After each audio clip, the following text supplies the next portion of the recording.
nous avons évoqué la rencontre de notre frère Guy, qui doit aller rencontrer des personnes pour parler, pour porter le message du Seigneur, pour dire ce que le Seigneur a fait dans sa vie. Et dans nos prières de tout à l'heure, nous avons prié le Seigneur afin qu'il nous donne la force d'aller vers des âmes perdues, d'aller continuer à annoncer son évangile et surtout de le faire avec assurance. Nous avons même prié pour des personnes qui ont été appelées pour accomplir cette mission, mais qui aujourd'hui se sont détournés de la volonté de Dieu, peut-être pour faire autre chose, pour être attirés un peu vers le monde. Nous allons un peu essayer de voir, et nous savons que depuis un bon bout de temps, nous allons de ville en ville pour annoncer cet évangile du Seigneur. Nous allons de ville en ville pour parler de Jésus au monde. Et même les dimanches, nous descendons dans les parcs pour annoncer le Seigneur Jésus, pour annoncer son retour, pour parler de Jésus, pour dire qu'est-ce que Jésus a fait dans nos vies, pour dire qu'est-ce que Jésus a fait dans la vie de tout le monde. Ceux qui sont aujourd'hui dans l'Église et aussi ceux qui sont même dans le monde. Ce n'est pas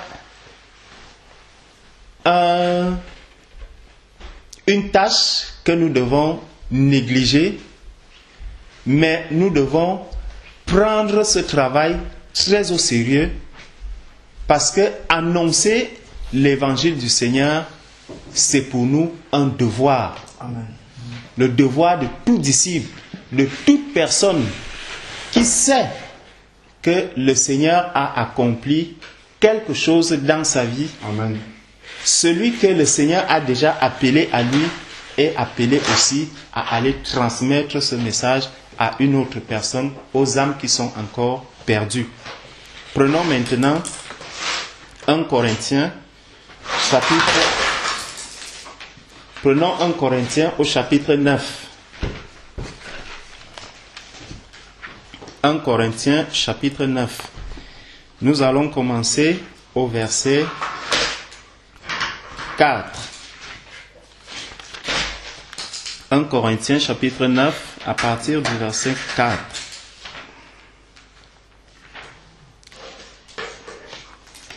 Bon. Peut-être pour présenter un peu celui par lequel le Seigneur est venu nous donner cette parole. Commençons même au verset 1. Ne suis-je pas apôtre? Donc c'est l'apôtre Paul qui écrit cette lettre aux Corinthiens. Ne suis-je pas apôtre? Ne suis-je pas libre? N'ai-je pas vu Jésus-Christ, notre Seigneur? N'êtes-vous pas mon ouvrage en notre Seigneur? Si je ne suis pas apôtre pour les autres, je le suis au moins pour vous, car vous êtes le sceau de mon apostolat en notre Seigneur. C'est là ma défense contre ceux qui me condamnent. Donc, la défense de l'apôtre Paul contre qui? Contre ceux qui le condamnent.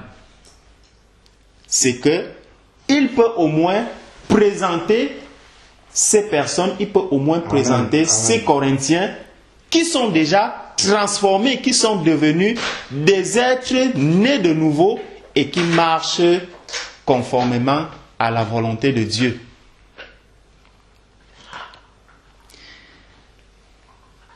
N'avons-nous pas le droit de vous demander à manger et à boire? N'avons-nous pas le pouvoir de mener partout avec nous une femme d'entre nos sœurs, comme font les autres apôtres et frères du Seigneur et Céphas? Ou n'y a-t-il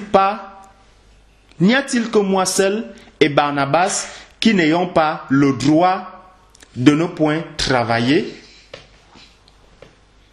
Qui est-ce qui va à la guerre à ses propres pensées? Qui est-ce qui plante une vigne et qui n'en mange pas de fruits? Ou qui est-ce qui paie un troupeau et qui ne mange pas du lait du troupeau? Dis-je ceci seulement selon la coutume des hommes? La loi ne le dit-elle pas aussi?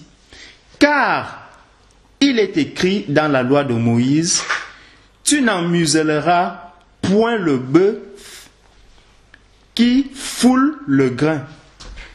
Est-ce que Dieu se met en peine des bœufs? Ne dit-il point ces choses principalement pour nous? Oui, elles sont écrites pour nous, car celui qui laboure doit labourer dans l'espérance de recueillir, et celui qui foule le grain doit le fouler avec espérance d'y avoir part. Si nous avons semé parmi vous les biens spirituels, est-ce une si grande chose que nous moissonnons de vos biens charnels? Si d'autres usent de ce droit sur vous, pourquoi n'en userions-nous pas plutôt cependant? Nous n'en avons point usé, mais nous souffrons tous afin de n'apporter aucun obstacle à l'évangile de Christ. Ne savez-vous pas que ceux qui font le service sacré mangent des choses sacrées et que ceux qui servent à l'autel participent à ce qui est offert sur l'autel? De même aussi, le Seigneur ordonne que ceux qui annoncent l'évangile vivent de l'évangile. Lorsque nous nous arrêtons d'abord un temps à ce verset 14, il y a quelque chose de très important qui ressort dans ces paroles de l'apôtre Paul. Il dit toujours, est-ce que je n'avais pas le droit de faire ceci? Est-ce que nous n'avions pas le droit de faire ceci? Est-ce que nous n'avions pas le droit de faire ceci? D'autres ont fait ceci, mais est-ce que nous n'étions pas capables de faire ceci? Dans le monde d'aujourd'hui, il y a ce mot qui ressort très régulièrement, même dans les bouches des petits-enfants. J'ai aussi le droit. J'ai le droit de faire ceci. Moi aussi, j'ai le droit. Depuis le bas âge, depuis même la maternelle, tu vas entendre un enfant. J'ai le droit. J'ai le droit. J'ai le droit. Même dans l'église du Seigneur, beaucoup de personnes disent j'ai le droit. J'ai le droit. Mais ce que l'apôtre Paul nous dit ici, il nous montre beaucoup de choses dont il avait droit. Mais il dit, j'ai fait quoi? Je suis passé dessus. Je n'ai pas voulu user de quoi? Je n'ai pas voulu user de ce droit. Et lorsque nous regardons un peu, qu'est-ce que l'apôtre Paul a essayé de laisser de côté comme droit? il dit, je pouvais me faire financer par vous, mais je ne l'ai pas fait. Je pouvais prendre une sœur, l'amener donc, avoir aussi une personne qui pouvait m'accompagner partout où j'y allais. J'avais ce droit, mais je ne l'ai pas fait. Je pouvais même être logé par vous, nourri par vous, mais je ne l'ai pas fait. Il y a beaucoup de choses que l'apôtre Paul, dont l'apôtre Paul avait le droit, mais pour l'amour de l'évangile du Seigneur, pour que cet évangile ne soit pas blasphémé et qu'il ne soit pas mal pris, l'apôtre Paul a laissé tomber ce droit. Pourquoi? Parce qu'il voulait que les âmes soient sauvées. Amen. Il voulait que les personnes auprès de qui il va se diriger, que ces personnes entendent plutôt l'évangile plutôt que de commencer à regarder les à côté qui vont détourner et salir l'image de Jésus-Christ qu'il vient présenter. Amen. Dans l'église du Seigneur aujourd'hui, nous devons agir de la même manière. Nous devons chercher plutôt à faire avancer l'œuvre du Seigneur, à faire avancer Jésus-Christ, plutôt que de nous mettre nous-mêmes au devant. Amen. Si beaucoup d'âmes sont perdues aujourd'hui, les disciples du Seigneur en sont quelque part responsables. Parce que nous voulons trop user aussi de certains droits. Il y a certains droits dont nous voulons faire usage alors que nous pouvons bien nous passer de ces droits. Pour faire quoi? Si vraiment l'amour des âmes était ce qui venait en première position, comme l'apôtre Paul l'a fait. Beaucoup de ménages, même des chrétiens, se gâtent. Pourquoi? Parce que chacun veut réclamer ses droits. Chacun cherche, j'ai droit. Non, moi, voici ce que le droit me donne. Voici ce à quoi j'ai droit. J'ai droit à ceci, j'ai droit à ceci, j'ai droit à ceci. Très peu, nous parlons véritablement de nos devoirs. Nous mettons beaucoup plus en exergue nos droits, ce à quoi nous avons droit. Alors que si j'ai droit à quelque chose, cela constitue peut-être le devoir de celui qui est en face de moi.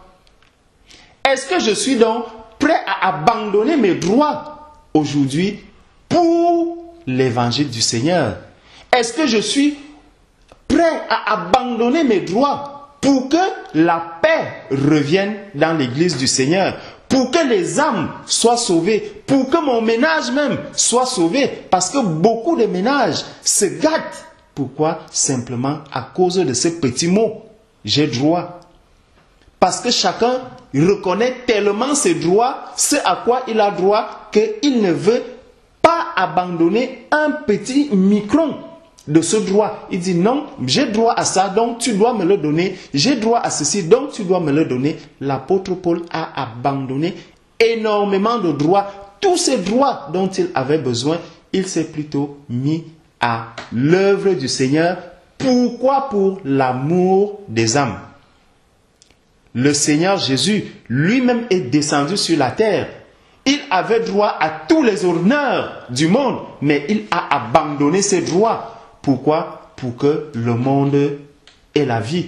Pour que même les païens, même ceux qui n'espéraient même pas un jour être sauvés, puissent avoir le salut.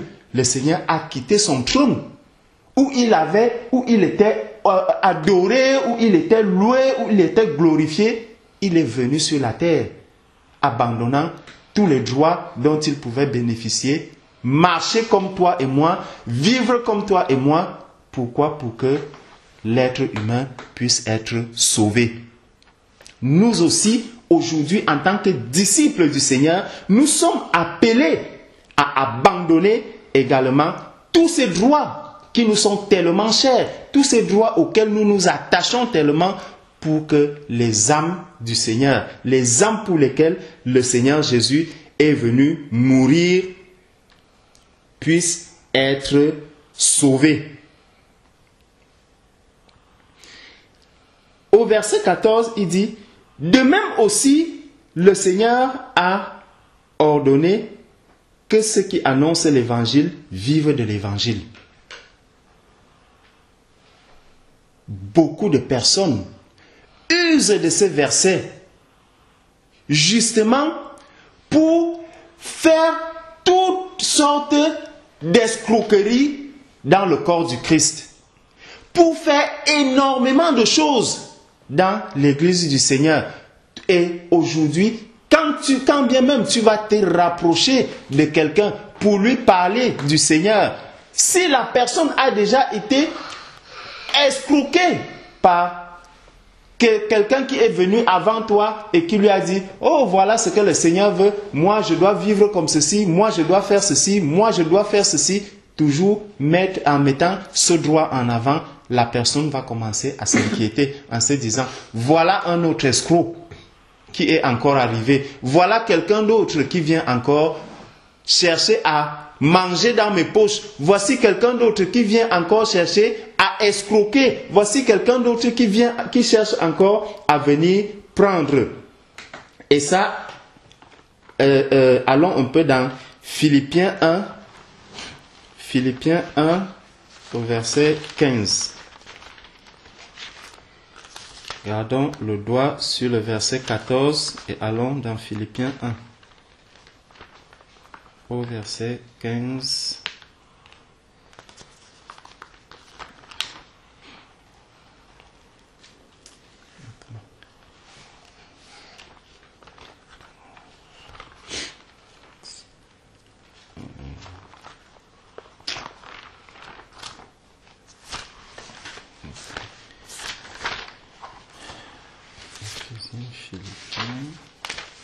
Philippiens 1, du verset 15, à partir du verset 15, nous dit, « Il est vrai que quelques-uns annoncent Christ par envie et dans un esprit de contention. » Est-ce que quelqu'un a les Bibles?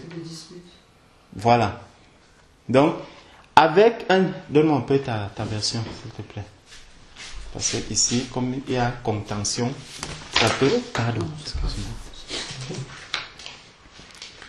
À partir du verset 15, nous dit, « Quelques-uns, il est vrai, prêchent Christ par envie et par esprit de dispute. » Donc, ils prêchent Christ, pourquoi? Parce qu'ils ont envie et par esprit de dispute.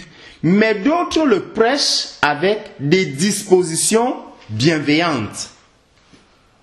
Ceux-ci agissent par amour, sachant que je suis établi pour la défense de l'évangile, tandis que ceux-là, animés d'un esprit de dispute, annoncent Christ par des motifs qui ne sont pas purs et avec la pensée de me susciter quelques tribulations dans mes liens. Donc, certaines personnes agissent ou prêchent l'évangile du Seigneur pas avec des motifs qui sont nobles. Et ça se voit aujourd'hui dans le corps du Christ. Ça se voit dans les assemblées, dans plusieurs assemblées. Lorsque tu vois quelqu'un se tenir devant, tu entends comment il parle de Dieu, tu entends comment il prêche l'évangile, tu vois comment il harangue les foules. Mais lorsque tu vas suivre le message qui sort, tu te demandes, est-ce que c'est vraiment le message qui vient pour sauver les âmes? Est-ce que ce message vient directement du Seigneur? Parce que la volonté de Dieu, ne l'oublions pas, c'est que les âmes soient sauvées. Car Dieu t'a tant aimé le monde qu'il a envoyé son Fils unique afin que quiconque croit en lui ne périsse point. C'est d'abord ça. Pourquoi? C'est pour que les âmes ne périssent point, mais que ces âmes soient sauvées. Afin que quiconque croit en lui ne périsse point, mais qu'il ait la vie éternelle. Au verset 15, revenons donc dans 1 Corinthiens chapitre 9 verset 15 qui nous dit, Mais pour moi, je n'ai usé d'aucun de ces droits. Et je n'écris point ceci afin qu'on en use ainsi envers moi.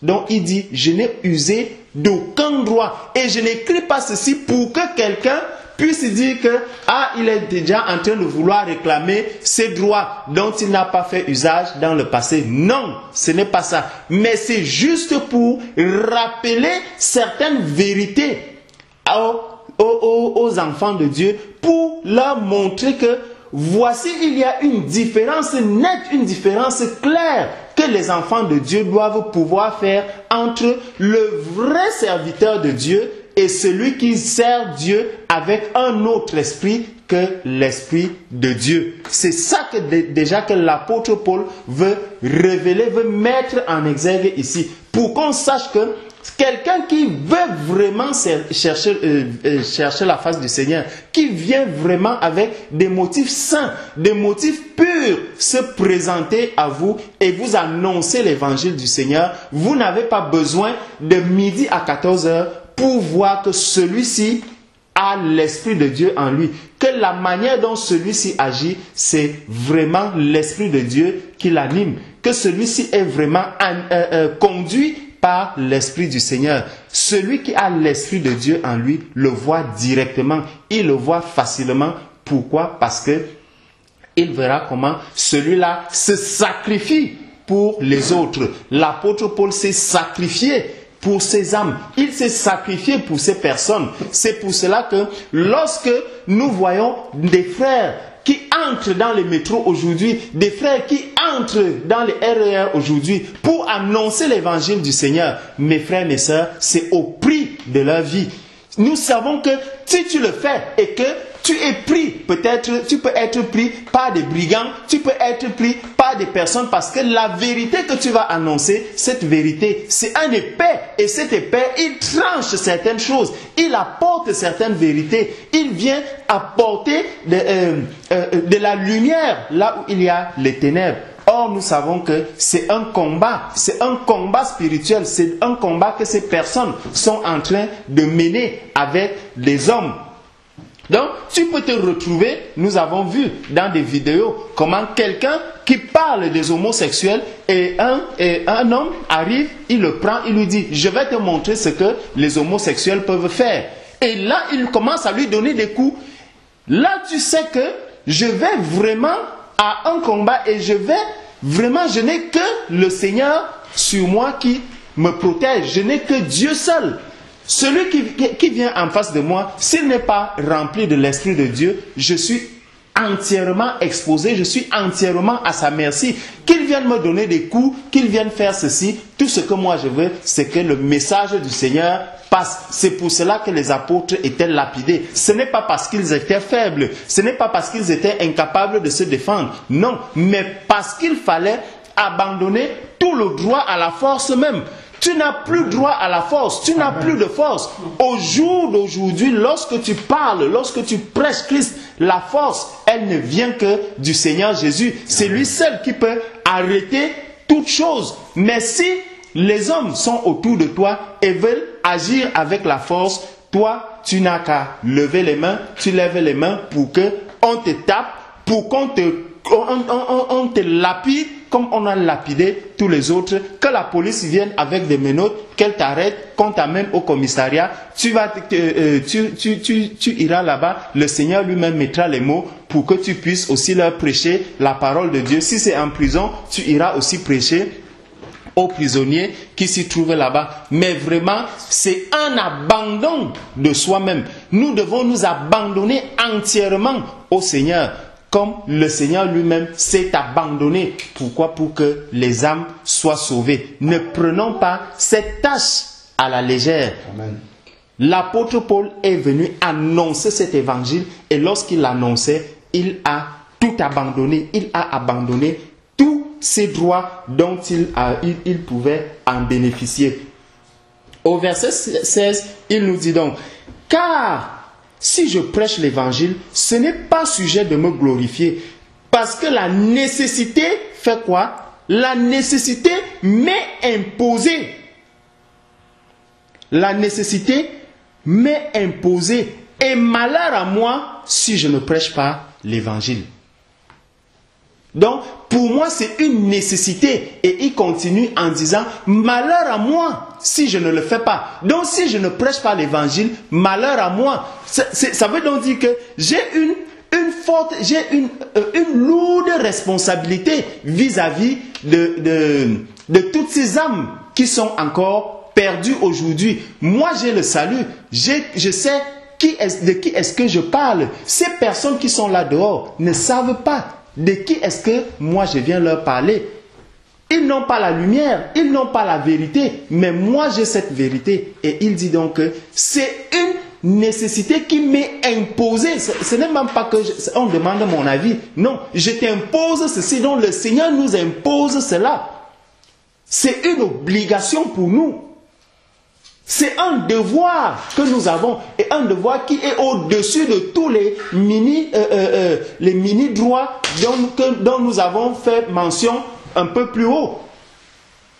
Aujourd'hui, lorsqu'on va dire à quelqu'un, va annoncer l'évangile à tel endroit, oh non, le train ne roule pas aujourd'hui, non, je ne peux pas faire ceci parce qu'il fait froid, parce qu'il fait ceci, parce qu'il fait cela. Non. C'est imposé, c'est une obligation, c'est un devoir. L'apôtre Paul nous dit bien ici au verset 16. Je ne le fais pas parce que je veux me glorifier. Ce n'est pas parce que je veux me glorifier que je vais descendre dans les rues pour annoncer l'évangile du Seigneur. Ce n'est pas parce que je veux me glorifier que je vais chaque jour entrer même dans le froid pour entrer dans les marchés, parler de Jésus, annoncer Jésus, entrer dans les RER, annoncer Jésus, faire ceci pour annoncer Jésus. Non, c'est pourquoi. Parce que la nécessité m'est imposée, c'est une obligation, cela m'est imposé. Et malheur à moi si je ne prêche pas l'évangile. Malheur à moi si je ne prêche pas l'évangile. Pourquoi malheur à moi? Parce que lorsque ces personnes vont se perdre alors qu'elles étaient autour de moi, le Seigneur me demandera le sang de ces personnes. Il dira, ces personnes qui étaient autour de toi, pourquoi est-ce que ces personnes sont mortes sans avoir entendu parler de moi? Si j'étais établi à tel endroit, c'était pour que ceux qui sont autour de toi sachent qu'il y a une lumière et qu'ils sortent de là où ils sont pour venir chercher la lumière. Amen.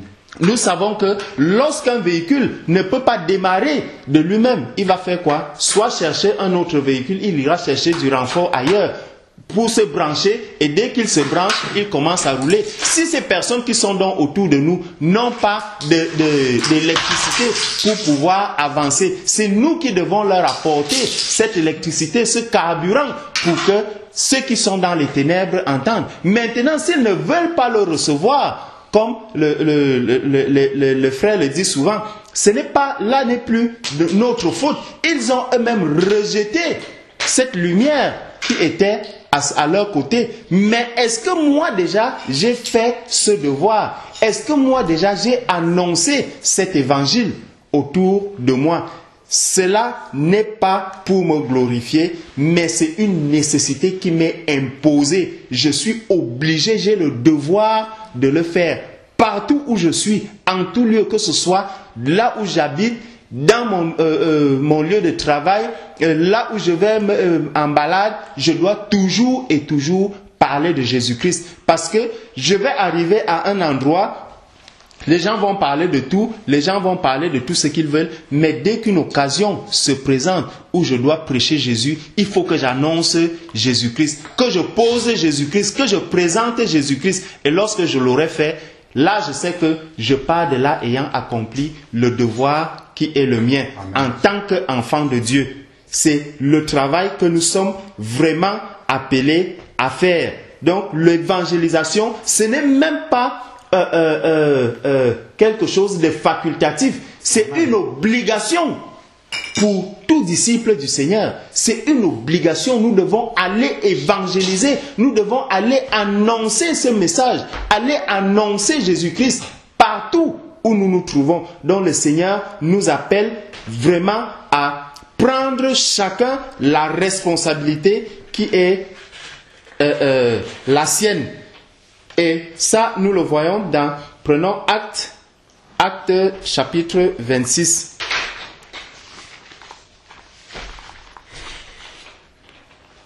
Actes 26.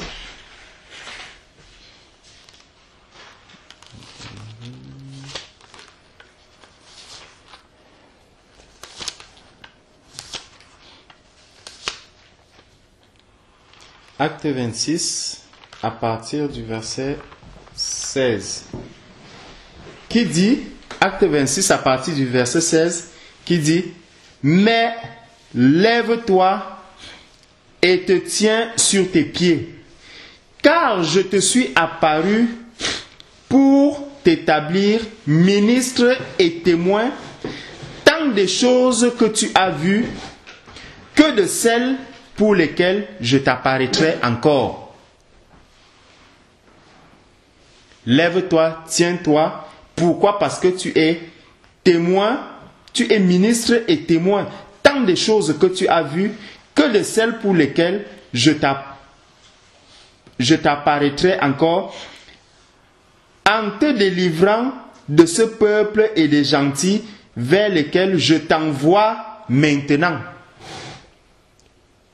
Vers lesquels je t'envoie maintenant, pour ouvrir leurs yeux et les faire passer des ténèbres à la lumière et de la puissance de Satan à Dieu, afin que par la foi qu'ils auront en moi, ils reçoivent la rémission de leurs péchés et qu'ils aient part à l'héritage des saints. Et qu'ils aient part à l'héritage des saints. Donc, c'est vraiment un appel que le Seigneur nous appelle. Le Seigneur t'a déjà fait voir des choses. Le Seigneur m'a déjà montré des choses. Lorsque le frère Guy va se présenter à ces personnes, il doit leur dire exactement qu'est-ce que le Seigneur a fait, parce que le Seigneur lui a révélé des choses. Le Seigneur lui a montré des choses. Et ces personnes qui sont dans les ténèbres doivent entendre ces choses. Ils seront témoins que voilà ce que telle personne, tel jour nous avait dit concernant Jésus-Christ, concernant ce que Dieu a fait dans sa vie. Libre à ces personnes maintenant d'accepter ou de rejeter. Néanmoins, le Seigneur suscite des occasions pour que toute oreille entende ce message. Le Seigneur suscite des occasions pour que toute oreille entende. Même si tu es au perché, même si tu es à n'importe quel endroit, tu viendras et tu écouteras ce message. Tu l'entendras. Et celui qui aura reçu ce message va faire écho dans sa tête. Et lui aussi va le prendre et va le dire à quelqu'un d'autre. Parce que lorsque le frère ira partager, ira donner ce témoignage, certainement que des personnes le veuillent ou qu'elles ne le veuillent pas, elles vont être touchées. Même celui qui va même rejeter cette parole, de temps en temps, il va se demander, mais comment est-ce que cela est possible? Comment est-ce que cela est possible? Peut-être dans une causerie, même avec les autres collègues, il pourra leur en parler. Mais vraiment, je suis allé perdre mon temps à tel endroit. On est venu me présenter quelqu'un qui est venu nous dire que Dieu a fait ceci. Il a vu Dieu. Il a entendu la voix du Seigneur. Le Seigneur lui a parlé de ceci. Le Seigneur lui a fait ceci. Le Seigneur lui a montré ceci. Mais vraiment, c'est des histoires. Et la personne sera touchée. La personne va se demander. Il y a quelqu'un, lorsque vraiment l'Esprit de Dieu veut agir dans le cœur de la personne veut dire, mais j'ai souvent entendu parler de ce genre de choses. Tu as vu quelqu'un qui a parlé de cela? Ne soyons pas surpris que par la suite, les gens commencent à le chercher pour qu'il leur dise, pour qu'il leur donne également ce témoignage. Dis-moi exactement, est-ce que tu as vraiment entendu? Qu'est-ce que tu as vraiment vécu? Qu'est-ce qui s'est vraiment passé? Donc, c'est ça le Seigneur, des occasions que le Seigneur crée chaque jour pour que le monde entende sa vérité, pour que le monde sache qu'il est là, que le monde sache que ce monde soit au parfum de tout ce qui se passe dans l'église du Seigneur, dans ces jours de la fin, et qu'il sache véritablement que bien que le reniant, bien que reniant l'existence même de ce Dieu, mais que ce Dieu existe, qu'il est présent et que chaque jour, il va se présenter à chacun, à chacune de ces personnes. Donc, nous devons annoncer Christ comme l'apôtre Paul l'a annoncé avec amour. Il faut beaucoup d'amour dans notre manière d'annoncer l'évangile. Nous étions au verset 16. Verset 17. Que si je le fais volontairement, j'en recevrai la récompense. Mais si je le fais à regret, la dispensation ne laisse pas de m'en être commise. Quelle récompense ai-je donc? C'est qu'en prêchant l'évangile, j'annonce l'évangile de Christ sans qu'il en coûte rien, de sorte que je n'use pas du droit que l'évangile me donne. Je n'use pas du droit que l'évangile me donne. Même si l'évangile me donne ce droit. Mais si au travers de ce droit, je peux plutôt amener les âmes à fuir le Seigneur, je dois abandonner ce droit pour que vraiment le message du Seigneur puisse passer et que les âmes reçoivent le salut, que ces âmes viennent à la lumière. Verset 19. Car, quoique je sois libre à l'égard de tous, je me suis assujetti à tous afin de gagner plusieurs personnes. Je me suis assujetti afin de gagner plusieurs personnes. Donc, l'apôtre Paul va vers les autres pour faire quoi? Pour les servir. Non pas pour que les autres le servent. Non, il s'est assujetti. Il est devenu leur sujet. Donc, il est devenu leur serviteur. Nous savons que même le Seigneur nous l'a dit. Je vais au Père, vous préparer des places. Donc, je vais travailler pour vous. Je vais vous servir afin que là où je suis, vous y soyez aussi. Lorsque l'Église va arriver dans ce royaume céleste, nous n'allons plus commencer à chercher, mais comment on va même faire pour creuser les fondations? Comment on va même faire pour faire telle chose? Non, tout est prêt, tout sera déjà préparé. Le Seigneur nous a dit, je vais vous préparer, donc il va travailler pour nous. Quels sont donc ces hommes de Dieu que nous voulons être aujourd'hui et où nous allons marcher, même là, même s'il faut que je marche, il faut qu'on essuie d'abord. On essuie là où je vais marcher. Que moi, je sois plutôt uniquement au service, que je sois uniquement servi par les autres. Plutôt que d'être le serviteur des autres. Le véritable homme de Dieu est serviteur de ses frères, Amen. Serviteur de ses sœurs, serviteur de ceux qui n'ont même pas encore reçu l'évangile. Nous devons être leurs serviteurs. Nous devons servir tout le monde. Nous devons être à leur service.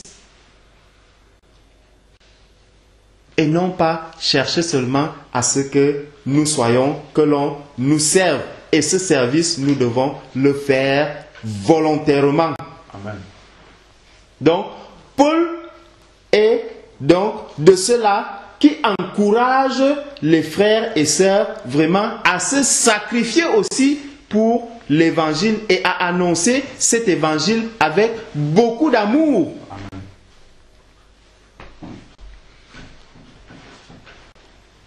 Maintenant, il dit au verset 20. J'ai été comme juif avec les juifs. Afin de faire quoi? Afin de gagner les juifs. Amen. Lorsque je me suis retrouvé avec les Juifs, je suis devenu juif. Le but, ce n'était pas de continuer à vivre comme des Juifs. Le but, c'était de faire quoi? De gagner les Juifs pour que les Juifs viennent au salut. Dès que ces Juifs sont déjà venus au salut, tant mieux, ma mission est passée. Vous m'avez insulté que, oh voilà, regardez, il est devenu un Juif, il est devenu ceci. Moi, je sais pourquoi est-ce que je vais annoncer l'évangile aux Juifs. C'est pourquoi je suis en train de me comporter comme un Juif. Je suis devenu comme un Juif pour que les Juifs soient sauvés. Il dit, j'ai été comme Juif avec les Juifs afin de gagner les Juifs. Avec ceux qui sont sous la loi, comme si j'eusse été sous la loi, afin de gagner ceux qui sont sous la loi. Avec ceux qui sont sans la loi, comme si j'eusse été sans la loi. Quoique je ne sois point sans la loi à l'égard de Dieu, puisque je suis sous la loi de Christ, afin de gagner ceux qui sont sans la loi. Là, l'apôtre Paul est en train de nous montrer un peu les stratégies qu'il utilisait pour gagner des âmes. Lorsque je vais aller évangéliser, par exemple à l'Élysée, je sais que pour y entrer, on va d'abord te dire, on va d'abord regarder le vêtement que tu portes. Je ne peux pas aller là-bas en culotte. Non, si je vais là-bas en culotte, on va me dire, mais monsieur, retournez, vous n'avez pas de place ici. Non, je dois aussi me mettre dans la peau de quelqu'un qui va à l'Élysée, sachant qu'est-ce que j'y vais faire. Maintenant, quand j'y arrive, je commence à prêcher la parole et là, on va découvrir, mais celui-ci, malgré l'habillement qu'il a là, mais ce n'est pas l'homme que nous voyons de l'extérieur. Voilà un juif, il est habillé comme un juif, mais en réalité, il ne se comporte pas comme tel. Il se comporte d'une autre manière. Et c'est là où tu sors ton identité. Si tu te retrouves parmi des gens qui n'ont pas la loi, voilà, tu agis, tu te présentes aussi comme quelqu'un qui n'a pas la loi. Mais lorsque tu vas sortir ta véritable carte, qui est celle des disciples de Jésus-Christ, on va dire, oh là, celui-ci, il est venu nous tromper. Non, mais tu as déjà sémé, tu as déjà fait quelque chose et cette parole, elle ne va plus s'effacer dans leurs oreilles. Elle va entrer et elle va commencer à travailler. L'Esprit Saint a déjà la matière première pour agir. Dès que tu arrives là où il y a des âmes, tu commences à parler, ne pas avoir cette distance avec le monde. Nous ne devons pas avoir de distance avec le monde, mais ne pas également entrer dans le monde pour nous mélanger. Cela ne veut pas dire que pour prêcher la parole de Dieu aux prostituées, je dois commencer par me prostituer. Non, ce n'est pas ça. Ce n'est pas ça que le Seigneur nous demande. Mais il faut que je me rapproche des prostituées, que je n'ai pas des préjugés par rapport aux prostituées. La prostituée, elle ne sait pas, elle sait qu'elle est en train d'effectuer peut-être un métier. Elle est peut-être ignorante de ce que et moi je vais vraiment remplir de l'amour du Seigneur pour la mener à sortir du milieu où elle est, pour qu'elle reçoive la vérité, pour qu'elle reçoive la lumière de Jésus-Christ. C'est ça le but d'un enfant de Dieu lorsqu'il se dirige vers ces personnes qui n'ont pas encore la lumière. Donc, nous devons à chaque instant nous demander, voilà, je vais aller évangéliser, je vais aller annoncer la parole. Il y a telle catégorie de personnes qui veulent être sauvées. Comment je peux les voir? Comment je peux les toucher? Seigneur, toi-même, montre-moi comment je dois faire pour que je touche cette catégorie de personnes. Si c'est des enseignants, il faut aussi que tu me montres comment est-ce que je peux me comporter comme un enseignant lorsque j'arrive et pour que après je leur sorte cette parole. Parce que si un seul instant, tu te retrouves parmi par exemple, lorsque nous sommes allés annoncer la parole aux sans-abri, tu te dis, non, moi je ne vais pas m'asseoir avec un sans-abri. Je ne vais pas toucher le sans-abri parce qu'il y a une mauvaise odeur, parce qu'il y a ceci. Tu te tiens à distance Mais non. Déjà, tu crées une grande barrière entre lui et toi. Il va dire, voilà un autre qui est venu se moquer de moi. Il va trouver que tu es venu te moquer de lui alors que tu es venu lui apporter l'évangile. Donc lorsque je vais vers les sans-abri, je deviens aussi un sans-abri. Je m'assois aussi là, je commence aussi à causer avec lui, l'embrasser, même si, parce que la chair va peut-être te dire, voilà, oh, quand tes collègues vont te voir passer, quand elle va te voir passer, mais vraiment demain on va commencer à te poser des questions sur toi. Est-ce que Hervé a même une maison? Nous le voyons ici, mais un jour je l'avais rencontré assis à même le sol à la gare. Je ne sais pas si c'est quelqu'un de très net, il y a quelque chose qui ne va pas. Non, ce n'est pas ça, ça ne devrait pas me déranger. Cette personne qui tient ce langage n'a pas la vérité, elle n'a pas la lumière du Seigneur. Je sais pourquoi je vais m'asseoir avec ces personnes. C'est des êtres humains, c'est des âmes qui sont chères au Seigneur. Et le Seigneur veut les sauver. Le Seigneur veut aussi les amener à la lumière. Et nous devons tous être ensemble, nous devons tous être pareils lorsque nous parlons de Jésus-Christ. Qu'il n'y ait pas de barrage, qu'il n'y ait pas de barrière. C'est pour cela que lorsque vous allez aussi entrer dans certaines assemblées, on va vous dire, là-bas c'est les anciens qui sont assis, là-bas de l'autre côté c'est la chorale, là-bas de l'autre côté c'est des fidèles sans étiquette, là-bas c'est des non-convertis, là-bas. Ça ne devrait pas exister. Si nous parlons de Jésus-Christ, je peux arriver ici, m'asseoir là, nous devons être un, nous devons être mélangés, puisque nous parlons du même Sauveur, nous parlons du Seigneur, nous parlons de Jésus-Christ. Il ne devrait plus avoir ces différences, ces dissensions, ces petites barrières, ces petites limites, ces petites hauteurs qui se montent encore entre des personnes qui parlent du même Sauveur, qui parlent du même Seigneur, qui parlent de celui-là qui est venu sauver l'humanité. Ces hauteurs ne devraient plus exister. Elles doivent être toutes bannies. C'est pour cela que lorsque vous allez aussi arriver à un endroit, vous voyez quelqu'un qui vient là devant, oui, c'est moi, oui, je vais parler de Jésus, je vais vous parler de Jésus. Aujourd'hui, il parle. À la fin, vous commencez à le regarder comme un Dieu. Mais non, ça n'a pas de sens. Ça n'a pas de sens. Il est devenu juif parmi les juifs pour que les juifs soient sauvés. Et non pas, le but pour lui, ce n'était pas d'arriver chez les Juifs, leur montrer que j'ai la connaissance, leur montrer que je sais parler de Jésus, je connais Dieu, et puis s'en aller. Non, si je fais cela, ça veut dire que l'œuvre que j'ai accomplie est nulle. Amen. Si je viens chez les Juifs, c'est pour faire quoi? C'est pour gagner les Juifs. Lorsque nous allons à Aulnay pour prêcher l'évangile du Seigneur, c'est pour que les âmes qui sont à Aulnay-sous-Bois entendent cet évangile. Amen. Et soient sauvées. Ce n'est pas pour nous balader, ce n'est pas une partie de plaisir. Non, je dois le faire avec vraiment la conviction que je vais là-bas annoncer l'évangile du Seigneur. Et le Seigneur travaillera dans cette zone pour que ces âmes soient sauvées. Donc, le Seigneur nous appelle vraiment à agir avec tout l'amour dont était rempli Jésus-Christ pour que les âmes qui sont encore dans les ténèbres, les âmes qui n'ont pas encore la lumière, puissent venir au salut et qu'elles soient sauvées. Il dit, j'ai été, au verset 22, il dit, j'ai été avec les faibles, comme si j'eusse été faible, afin de gagner les faibles.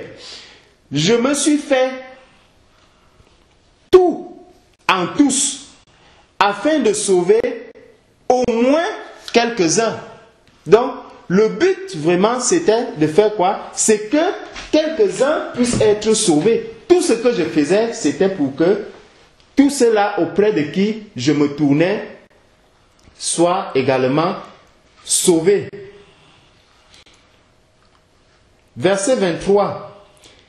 Et je fais tout cela à cause de l'évangile, afin d'avoir part au bien qu'il promet. Je fais cela afin d'avoir part au bien qu'il promet. Et c'est comme cela aussi que Dieu a agi.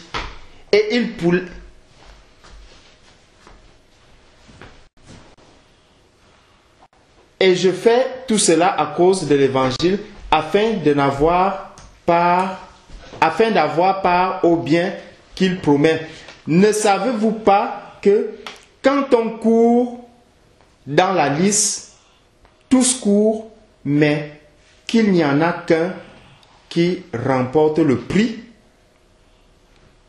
Qu'il n'y a qu'un qui remporte le prix? Courez de manière que vous le remportiez. Courons de manière à remporter le prix.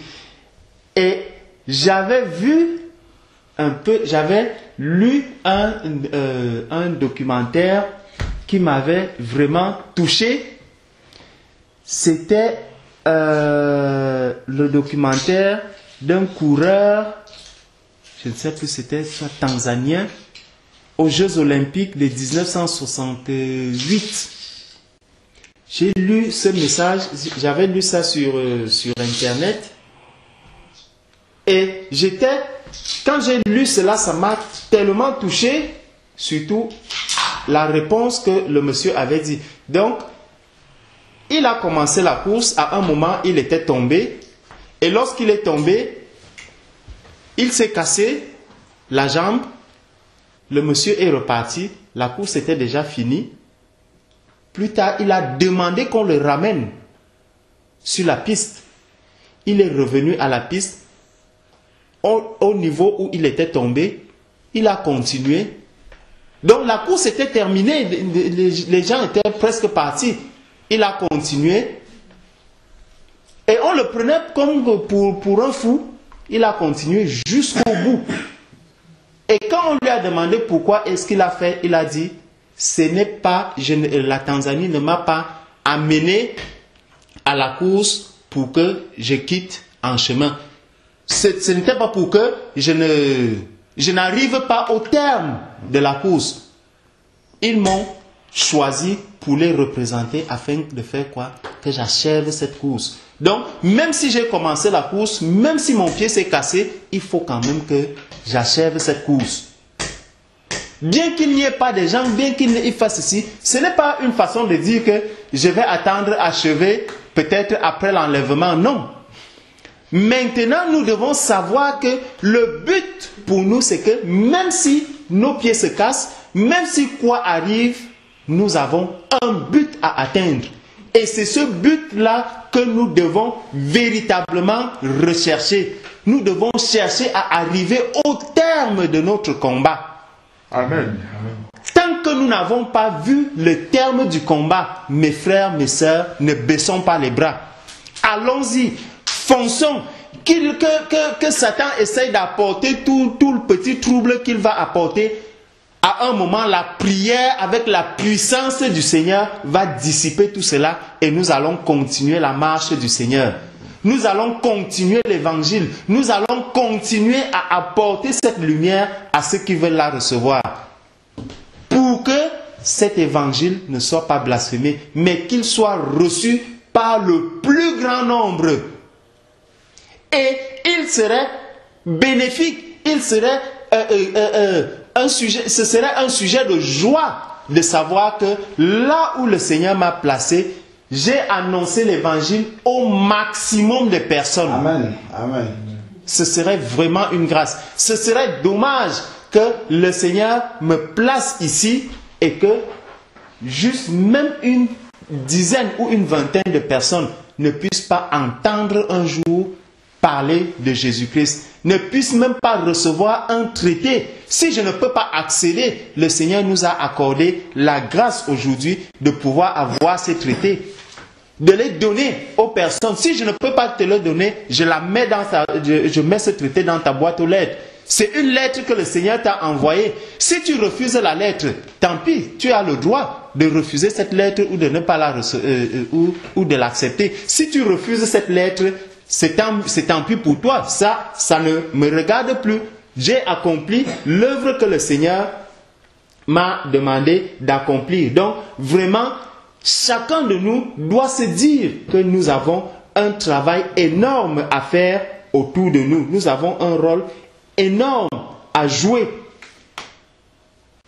partout où nous nous trouvons, dans notre entourage, afin que la parole de Dieu, afin que l'évangile du Seigneur puisse être annoncé et qu'il puisse avancer, afin de faire reculer vraiment les ténèbres.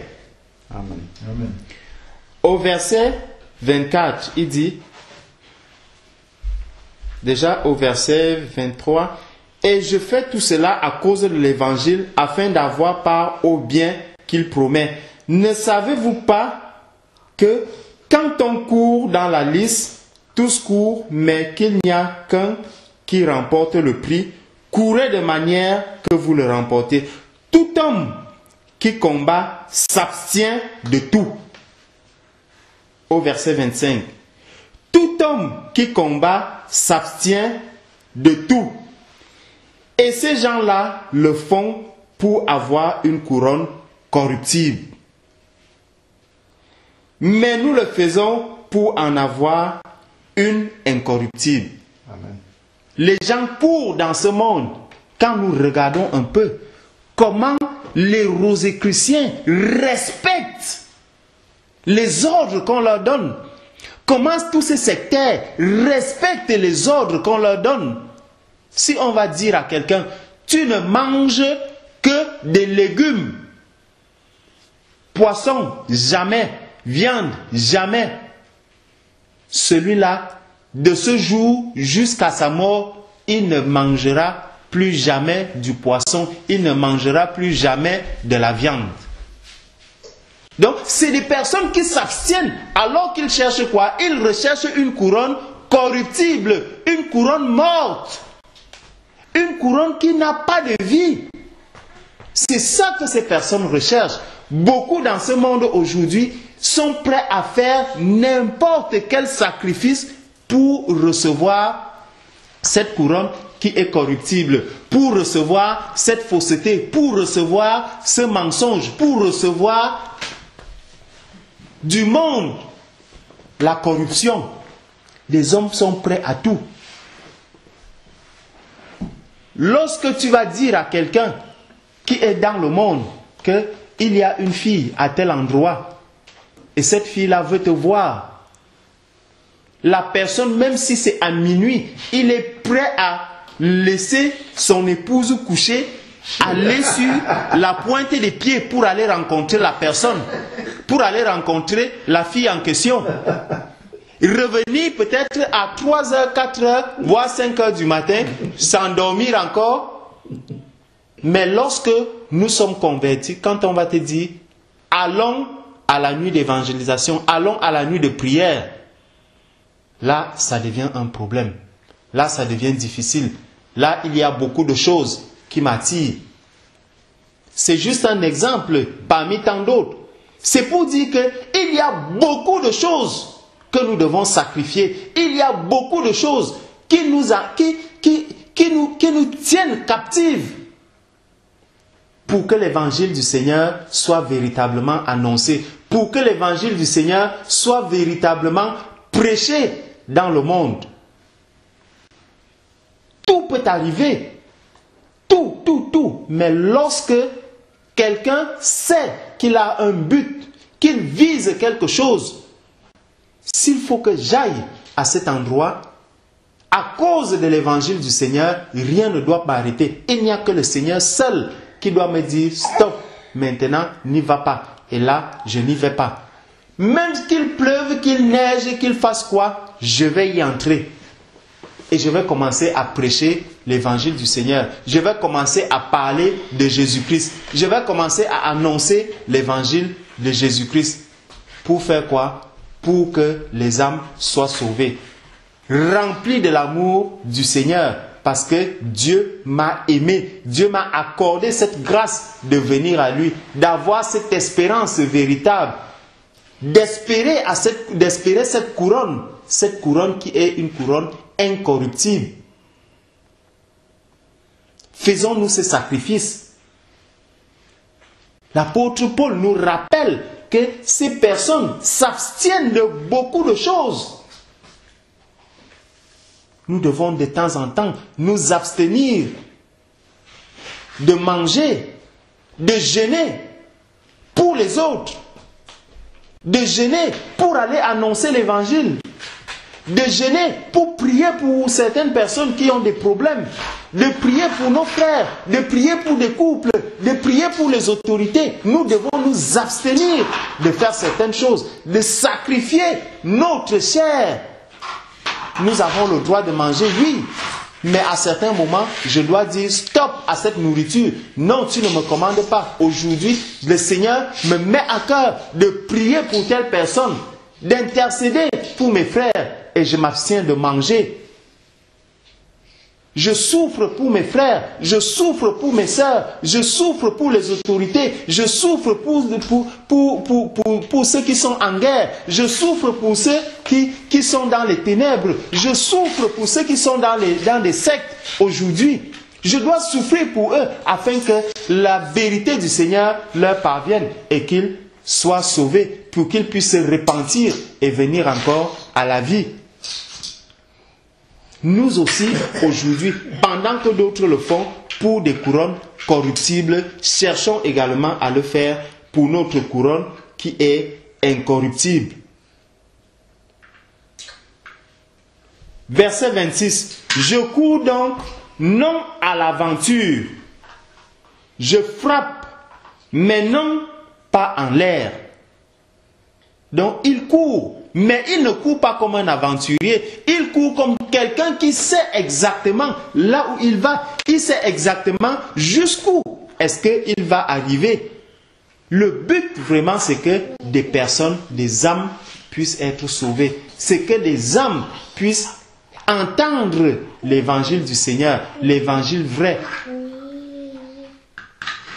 Et lorsque je frappe, l'apôtre Paul nous dit, tu ne frappes pas en l'air, mon frère. Lorsque tu annonces cet évangile, tu vas croire que je suis allé perdre mon temps à Aulnay aujourd'hui. Non, tu n'as pas perdu ton temps.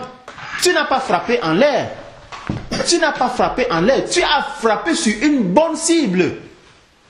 Même seulement ce traité que tu as pris, tu as mis. Après avoir mis tous ces traités, va, prie le Seigneur et dis, Seigneur, j'ai accompli aujourd'hui. Je veux que tu touches les cœurs de ces personnes. La prière du juste a une efficacité. Tu vas travailler et le Seigneur va accorder grâce à toutes ces personnes afin que celles qui sont à lui entendent cet évangile. Rappelons-nous encore cet exemple que le frère avait pris, je crois, dimanche dernier, de ce monsieur qui ne cessait de donner dans une petite rue des traités. Et ces traités qui, des années, ont sauvé des vies. Tout cela doit nous amener vraiment à savoir que les frappes que nous lançons, ce n'est pas des frappes en l'air. C'est des frappes vraiment qui touchent des cibles. Même si aujourd'hui, nous ne voyons pas le résultat immédiatement, comme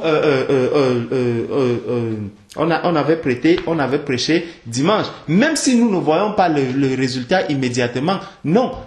La frappe est partie. Elle n'est pas allée en l'air. Elle n'est pas vaine, c'est une frappe qui a une cible bien précise. Et la cible a été touchée. Et ça, nous devons l'accepter déjà avec foi. Nous devons avoir foi en tout ce que nous faisons. Nous ne devons plus marcher comme des enfants qui marchent comme ça, qui ne savent ni d'où ils vont, ni d'où ils viennent. Non.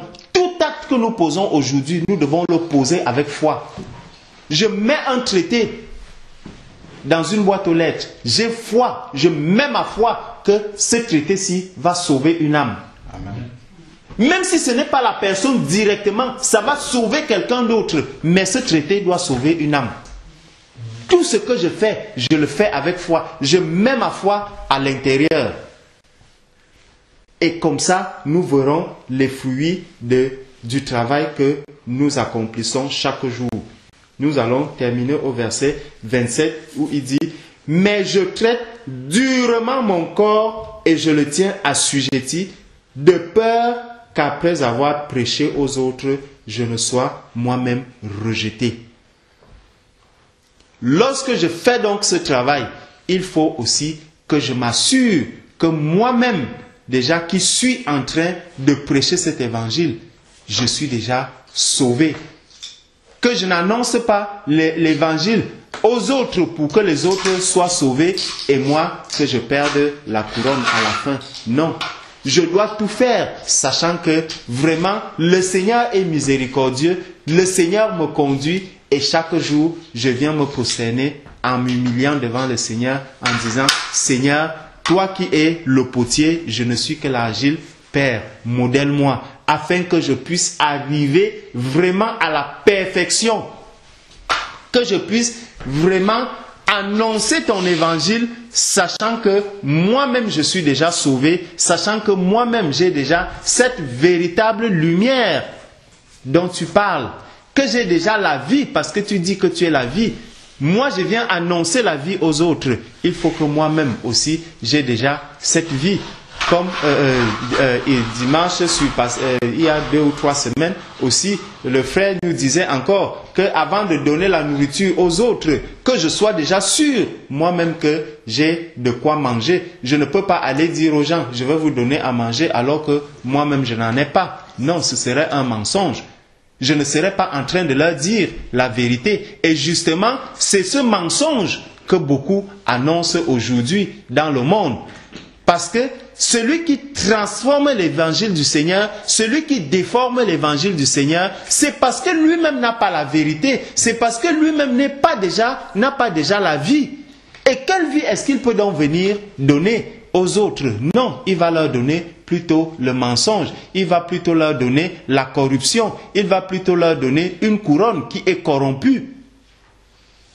Étant donné que lui-même n'a pas la vérité. Cherchons donc nous-mêmes déjà à marcher dans la sanctification sans laquelle nul ne verra la face du Seigneur. Sanctifions-nous, marchons dans la volonté de Dieu et laissons-nous guider par le Seigneur Jésus. Que lui-même bénisse son Église. Amen.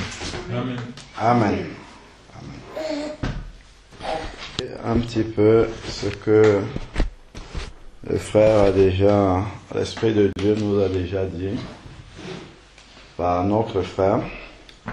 Je vais commencer au verset 25 là, qu'il a lu, donc dans 1 Corinthiens 9, verset 25, où il est dit « Tout homme », parce que quand le frère était en train de parler dessus, en même temps, justement, l'Esprit de Dieu m'interpellait sur plein de choses sur lesquelles, en fait, nos yeux sont fermés. Pourtant, normalement, nos yeux devraient être ouverts, parce que quand tu lis le livre d'Ecclésiaste, normalement, tes yeux s'ouvrent sur beaucoup de choses que on ne voit pas si on n'a pas un peu de recul et l'éclairage spirituel. Alors, il dit « Tout homme qui combat s'abstient de tout ». Et ces gens-là le font pour des couronnes corruptibles. Mais nous le faisons pour en avoir une incorruptible. Quand on essaye de projeter ça un peu sur la vie que nous avons,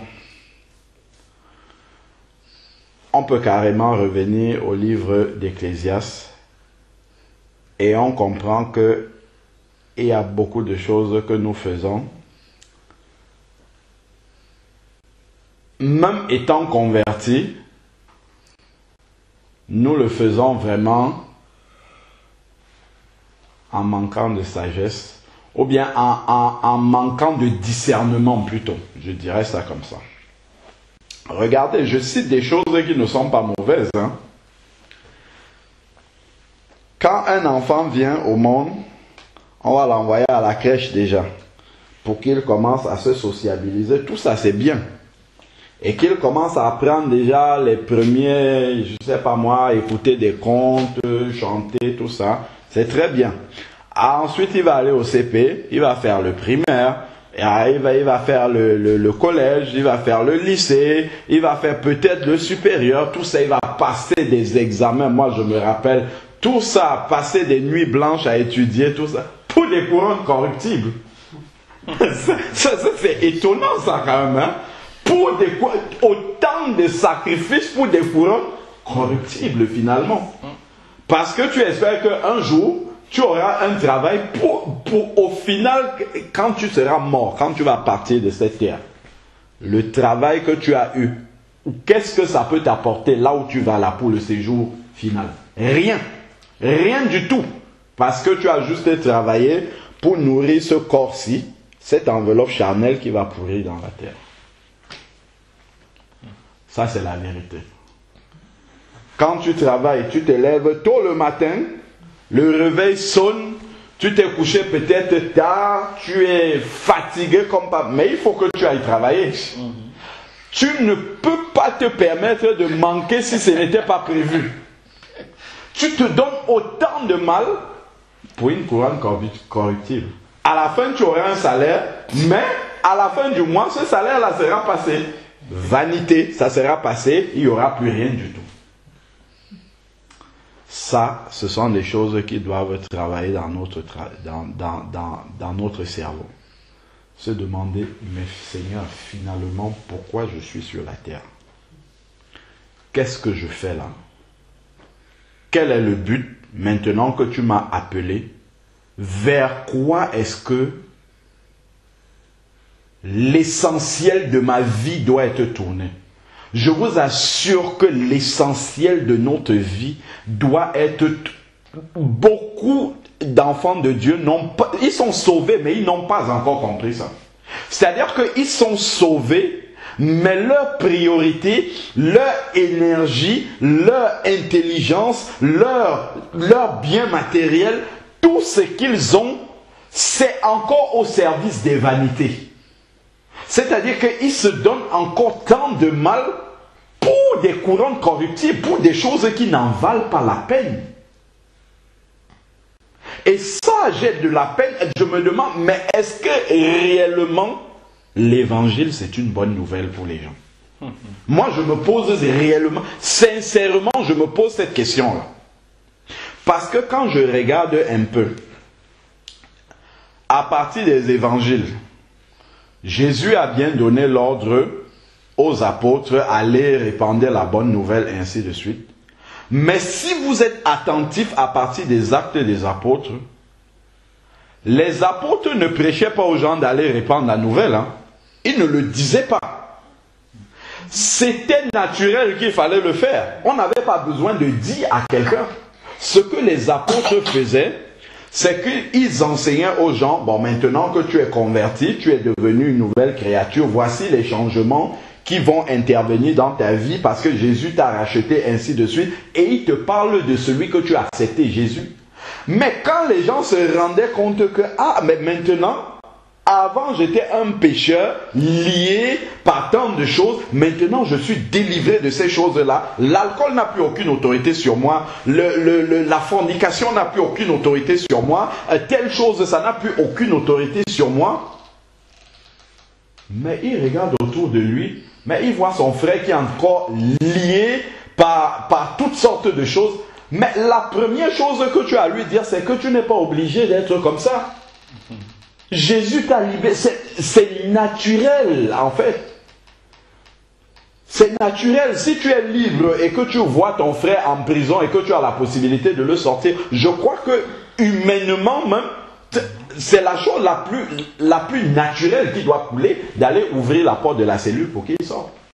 Okay. Mais nous, on a l'évangile, il faut qu'on rappelle à un chrétien qu'il faut qu'il partage ça. Mes amis, nous nous trompons, nous nous mentons. Mettons-nous devant le Seigneur à genoux et demandons-lui, Seigneur, depuis que tu m'as sauvé, est-ce que réellement c'est une bonne nouvelle pour moi? Je doute fort que le Seigneur nous dise que tu as compris que c'est une bonne nouvelle. Je doute fort, vraiment.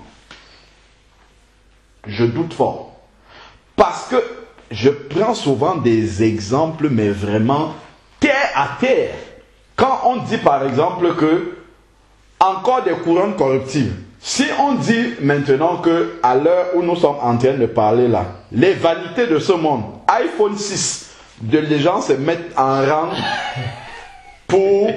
pour attendre la sortie du iPhone. D'autres viennent avec leur tente, ils dorment là. La prison. Pour des couronnes corruptibles. Ok. Si iPhone 6 sort maintenant, ou iPhone 8, ou 7, ça sort maintenant, on dit que maintenant on est en train de distribuer ça à l'heure, si je ne sais pas, il est quelle heure?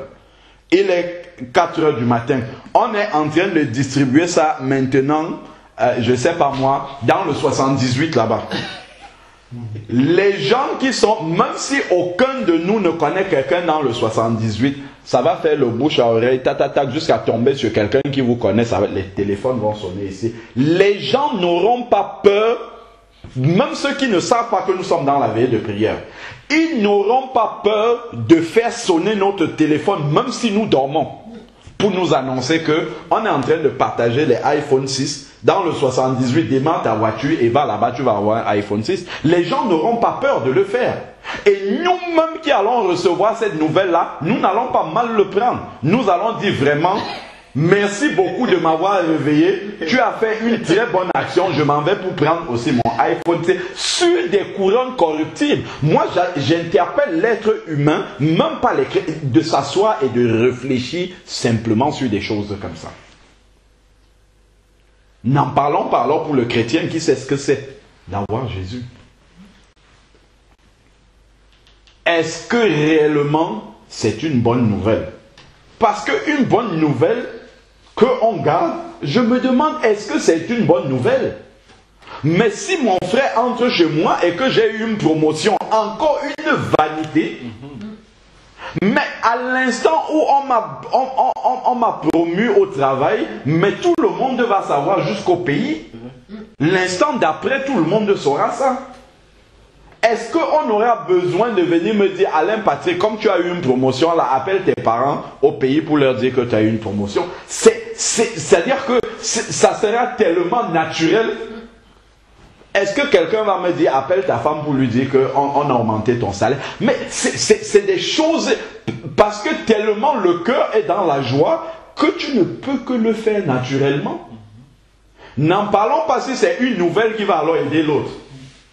Mais c'est pour ça que je me demande, mais sincèrement, soyons vrais devant le Seigneur et demandons. Moi, je soupçonne une chose. C'est qu'en réalité, nous disons que nous avons compris l'évangile, mais nous ne l'avons pas compris. C'est la seule chose que moi, je peux accepter. C'est la seule chose. Il est impossible qu'un chrétien soit réellement né de nouveau et il n'y ait pas la démangeaison d'annoncer l'évangile. Moi, je ne le crois pas. Parce que moi, je l'ai vu au moment de ma conversion. Avant, j'étais un religieux, j'allais avec mes parents. Je ne parlais jamais du Seigneur aux gens. Mais si une discussion éclatait et que les gens parlent de Jésus et d'un autre Dieu peut-être et de Allah, je vais prendre position pour défendre Jésus parce que je sais que mes parents parlent de ça. Bon, mais ça, c'est pas évangélisé. Mais dès l'instant où je suis né de nouveau, quand je commençais à méditer la parole de Dieu, l'Esprit de Dieu éclairait cette parole-là. C'est comme si je la lisais pour la première fois, alors que je lisais déjà avant d'être converti.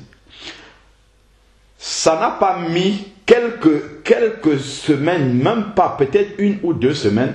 Naturellement, il n'y a pas quelqu'un qui m'a dit que je dois partager ça. J'ai commencé à me dire, mais toutes ces choses-là que tu apprends, comment est-ce que tu peux garder ça pour toi? Tac. Dans ma boîte aux lettres, les contacts de ma boîte aux lettres, j'ai commencé à leur envoyer les mails. C'est là où les gens ont commencé à se poser des questions sur moi. Mais attends, où tu vas maintenant? Tu es entré dans une secte et ainsi de suite. Ça me semblait naturel. c'est pas quelque chose qu'on m'a dit de faire. C'est pour ça que moi je reviens toujours sur la base de la conversion. Une authentique conversion, il y a des choses qui sont... C'est pour ça qu'on parle de la nouvelle naissance. Si tu observes un enfant, quand l'enfant est né, il y a des automates, il y a plein d'automatismes chez l'enfant qu'on ne lui apprend pas.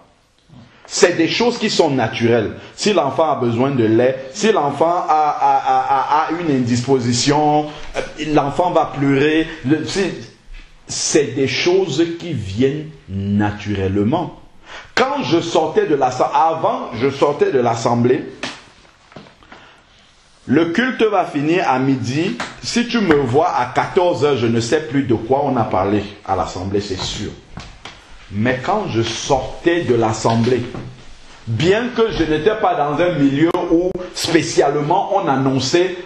Si je prends l'exemple sur moi, c'est pas parce que je suis une exception. Je suis loin d'être une exception. Je suis simplement en train d'analyser ce qui s'est passé quand je me suis converti pour me dire que normalement, et ça correspond à ce qui est écrit dans la Bible, normalement, ça doit se passer comme ça chez tout le monde qui a reçu l'évangile réellement. Chez tout le monde qui s'est converti vraiment, totalement comme le Seigneur le demande, ça devrait se déclencher de la même façon. Parce que ça s'est déclenché comme ça chez les disciples. Ça s'est déclenché comme ça chez tous ceux qui ont reçu l'évangile dans la parole de Dieu. Ils ont commencé automatiquement à témoigner ce qu'ils avaient reçu.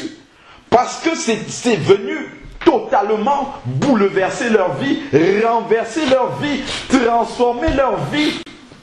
Et ils se sont rendus compte que, mais ils ont une richesse que les autres n'ont pas. Ils se sont rendus compte de tout le temps qu'ils ont perdu loin de cette richesse-là. Mais la seule chose que tu as envie de faire, mais c'est d'aller partager ça avec les gens. Mais moi, je vois comment, quand je me suis converti, le Seigneur m'a poussé à aller parler à mon frère, celui que je suis directement. On a été au Maroc ensemble, on a partagé beaucoup de choses ensemble et tout. Mais c'est vers lui que le Seigneur va lui parler. Mais, c'est pas vrai ça. Quand j'ai souvent rendu témoignage, quand j'étais étudiant, je n'étais pas converti, je ne payais pas le train, je ne payais pas les transports, je volais les transports, je voyageais comme je voulais sans payer les transports. Mais quand je me suis converti, j'ai commencé, déjà quand j'ai commencé à travailler, j'avais peur qu'on touche ma paye, j'ai commencé à payer avant même d'être converti. Mais là, me lever comme ça, prendre le TGV, pas pour aller voir mon frère pour papoter, pour aller lui parler du Seigneur pendant un week-end, juste ça, nouveau converti. Prendre comme ça de ma poche, je ne sais pas où c'était 60 €, aller 60 € retour, juste pour aller lui parler de Jésus et revenir. C'était quelque chose dont je ne pouvais pas m'empêcher de faire. C'est-à-dire que c'est quelque chose qui doit couler naturellement. Et c'est ça qui montre réellement que tu as reçu Jésus. En fait, ça ne doit pas être un fardeau pour toi. Si c'est un fardeau, si tu le fais parce que, bon, voilà, la parole le demande et il faut que je fasse ça, je traîne ça comme si on m'imposait, on m'obligeait. Il faut d'abord revenir, examiner ce que tu as laissé Jésus faire dans ta vie. Parce que si Jésus n'a pas travaillé en profondeur, c'est que tu ne l'as pas laissé faire. Tel qu'on l'a bien dit tantôt quand on chantait, Jésus est si on peut dire, le chef de chantier, et puis le Saint-Esprit réalise. Mais si tu ne laisses pas le Saint-Esprit travailler profondément, tu ne verras pas le changement. Et c'est parce que tu ne vis pas l'évangile authentique que tu ne le partages pas. C'est ça. Parce que l'évangile, tel qu'il est prêché, est théorique pour toi. Il n'a pas réussi comme il doit le réussir dans ta vie. C'est pour ça que tu ne le partages pas. Ça, c'est la vérité, ça. Amen. C'est pour cela que les gens ne sortent pas pour répandre l'évangile. Ça, c'est la vérité que ça, c'est parce que les gens... je vois, quand on voit le frère François Georges en train de parler du Seigneur à Châtelet, je vois un commentaire de quelqu'un dire il faut avoir reçu le don d'évangéliste pour faire ça. C'est faux, c'est pas la vérité. C'est parce que les gens ne vivent pas l'évangile authentique. Si tu vis l'évangile authentique, si Dieu a vraiment changé ta vie, je t'assure que tu n'as pas besoin d'avoir un don particulier. Comme la Samaritaine, tu vas te lever pour aller. Jésus lui a dit abandonne ta cruche pour aller faire quelque chose. Non, non, elle a eu une authentique rencontre avec Jésus. Et dès cet instant-là, le programme même de sa journée, elle est venue puiser l'eau, on ne sait même pas.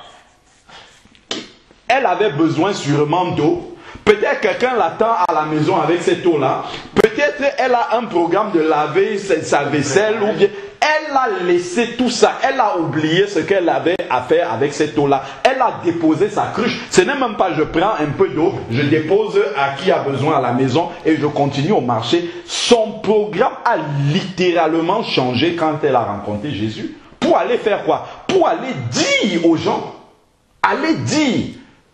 Elle venait, si vous lisez les versets, elle est venue au puits à midi. Il n'y avait personne. C'est étonnant que dans un village, dans une ville comme celle-là, il n'y ait personne à midi au puits. C'est-à-dire qu'elle savait qu'à ce moment-là, il n'y avait personne. Donc elle fuyait les gens. Mais maintenant qu'elle a rencontré Jésus, elle court pour aller annoncer ça. La vérité, je le dis encore par l'Esprit de Dieu, la vérité pour laquelle, la vérité sur le fait que l'Église n'évangélise pas, c'est parce que Jésus n'a pas transformé nos vies. Non pas parce qu'il n'en a pas la capacité, mais parce qu'on ne l'a pas laissé faire. Si l'Évangile a les vraies personnes qui évangélisent de tout cœur, c'est parce que Dieu a travaillé dans leur vie et ils ont quelque chose à partager. Ça, c'est la vérité, ça. Si l'évangile réussit dans ta vie, les gens qui vont jouer au loto là et qui gagnent, mais partout ils vont dire, mais jouez au loto, jouez, vous allez gagner. Pourquoi? Parce qu'ils ont expérimenté, ça a marché. Mais si l'évangile n'a pas marché dans ta vie, pas parce que Jésus ne peut pas faire marcher, parce que tu n'as pas laissé Jésus travailler, parce que tu n'étais pas converti comme il faut, parce que l'Esprit de Dieu n'est pas allé jusque dans les détails comme il doit travailler dans ta vie, mais qu'est-ce que tu vas aller partager avec les gens? Qu'est-ce que tu auras à partager avec les gens? Tu auras du mal à leur expliquer que l'évangile marche. Ça sera lourd pour toi, c'est pour ça que c'est un fardeau. Mais si tu es réellement convaincu qu'après la mort c'est le jugement, mais tu vas te lever devant le métro et le dire aux gens qui fassent ce qu'ils veulent avec.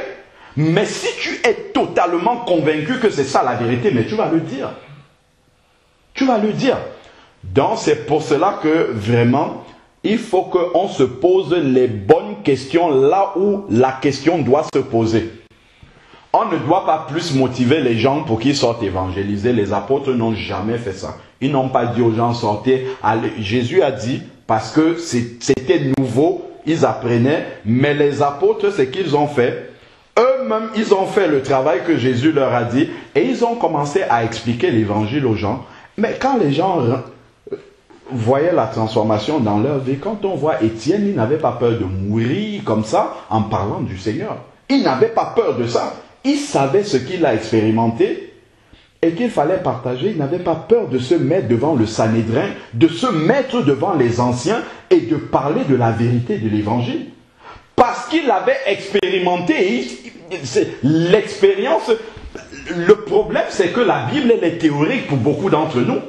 Donc c'est comme si on allait à un débat. Si on te dit, bon, lève-toi, va à TF1 ou bien n'importe, pour parler de la... Oui, bon, ok, tu vas débattre contre l'imam,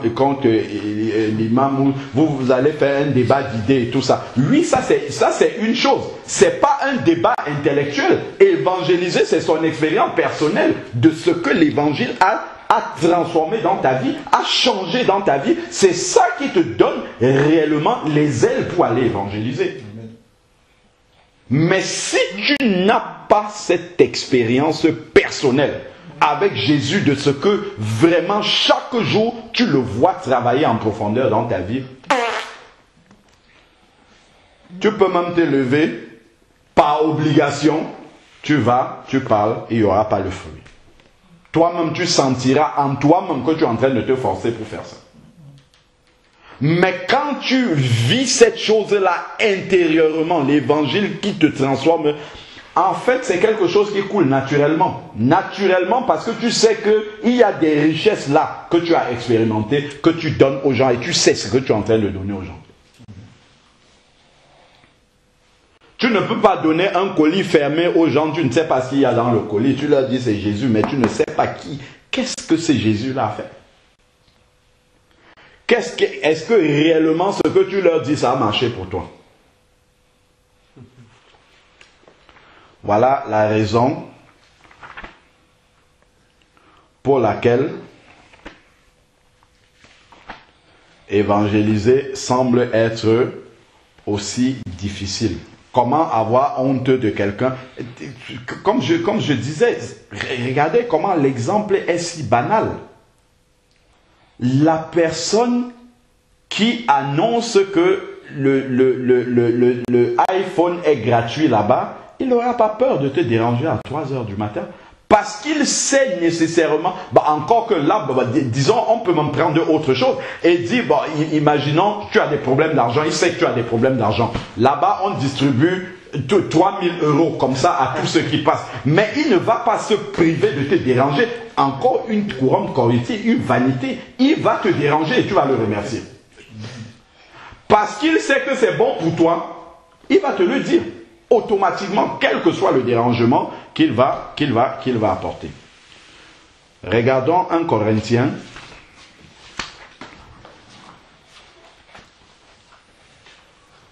1 Corinthiens chapitre 3.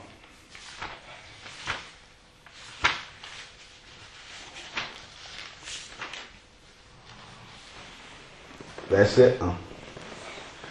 Il dit, pour moi, mes frères,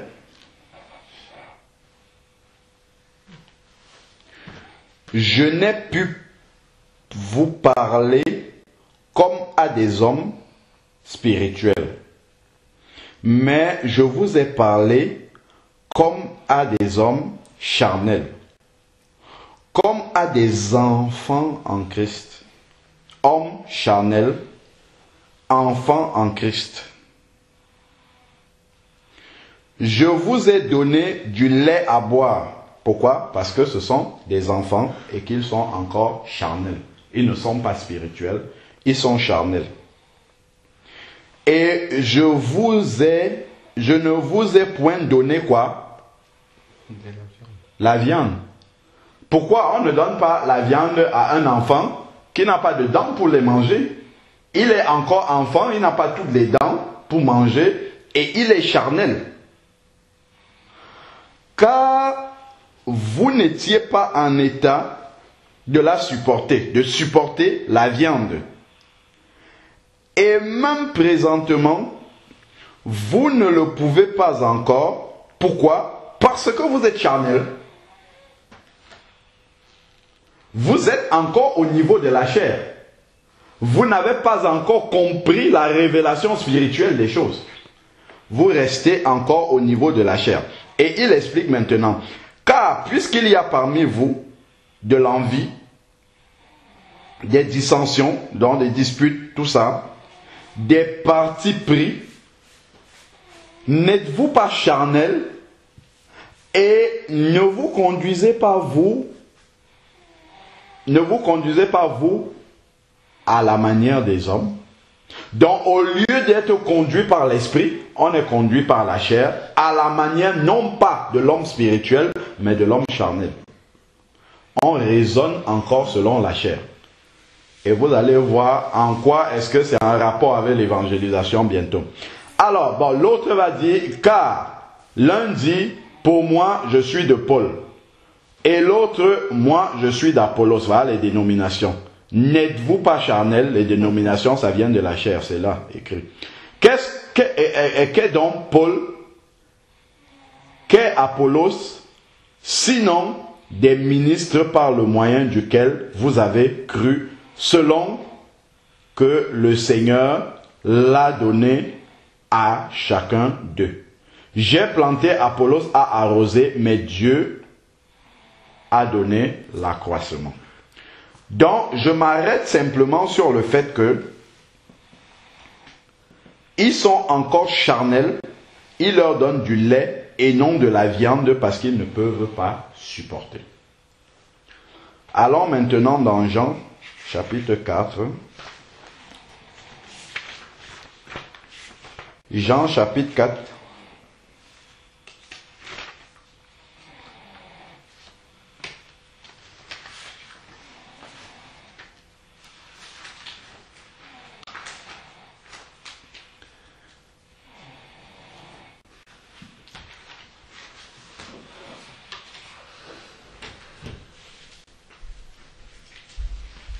Alors, prenons à partir du verset 27. Jean chapitre 4, 27. Sur cela, donc c'est Jésus qui discute avec la femme samaritaine.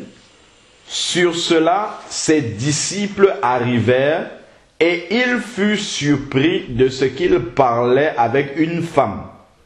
Néanmoins, aucun d'eux ne lui dit: que lui demandes-tu? Ou pourquoi parles-tu avec elle? La femme laissa donc sa cruche et s'en alla à la ville et dit aux gens du lieu. Donc, comme on a dit tantôt, que ici, elle n'a reçu aucun ordre de Jésus pour faire ça. Elle s'est levée spontanément et elle est partie. Pourquoi? Parce qu'elle a expérimenté quelque chose. Elle a eu une expérience de sa rencontre avec Jésus qui n'est pas une nouvelle qu'elle peut garder pour elle. C'est une nouvelle dont les habitants de sa ville peuvent bénéficier, dont elle ne s'est pas privée de courir pour aller leur annoncer ça. Elle n'est pas partie en traînant les pieds, en marchant. Elle est partie en courant pour aller leur annoncer, abandonnant là sa cruche et tout ce qu'elle avait comme programme lorsqu'elle venait au puits. Alors, venez voir un homme qui m'a dit: tout ce que j'ai fait, ne serait-ce point le Christ? Ils sortirent donc de la ville et vinrent vers lui. Cependant, les disciples lui disaient, en l'en priant, donc à Jésus: Maître, mange. Écoutez maintenant. Jésus leur dit: j'ai à manger une viande que vous ne connaissez pas.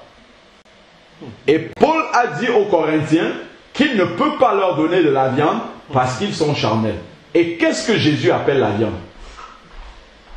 Il était en train d'évangéliser la Samaritaine.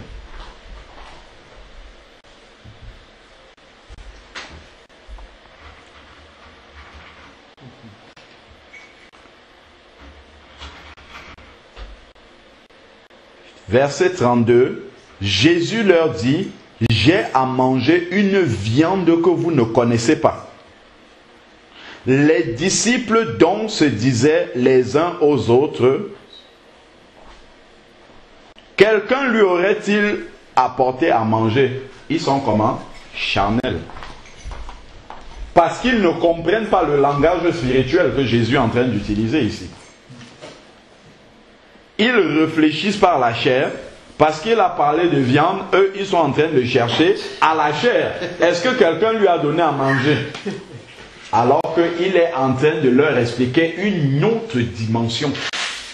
Parce que justement, le travail d'évangéliser est un travail qui est tellement important pour le royaume de Dieu que ce n'est pas du lait, c'est de la viande, c'est quelque chose de costaud. Aller combattre contre les démons, délivrer les captifs pour les faire passer des ténèbres à la lumière, ce n'est pas une petite affaire, ce n'est pas une mince affaire. Et le Seigneur appelle ça de la viande, c'est du costaud, c'est du solide. Et l'apôtre Paul avait dit dans 1 Corinthiens 3, avec vos disputes là, l'autre a fait ceci, les jalousies de ceci, et ainsi de suite, mais vous n'êtes pas encore prêts à aller dehors. Pourquoi? Parce que vous n'avez pas le témoignage qui peut transformer les gens qui vont vous écouter parler. Voilà pourquoi l'apôtre Paul, je ne peux pas encore vous donner le repas solide. Ce n'était pas seulement une question de révélation, qu'il ne peut pas leur donner des grandes révélations, ce n'était pas seulement ça. C'est que leur vie n'était pas encore transformée suffisamment pour qu'ils puissent sortir et communiquer un message qui donne la vie. Parce que quand on va témoigner aux autres, on ne leur apporte pas seulement la parole de Dieu, on leur communique la vie également. Amen. Mais si tu es charnel, tu vas communiquer la chair aux gens. Oh, il faut que tu communiques l'esprit aux gens. Amen.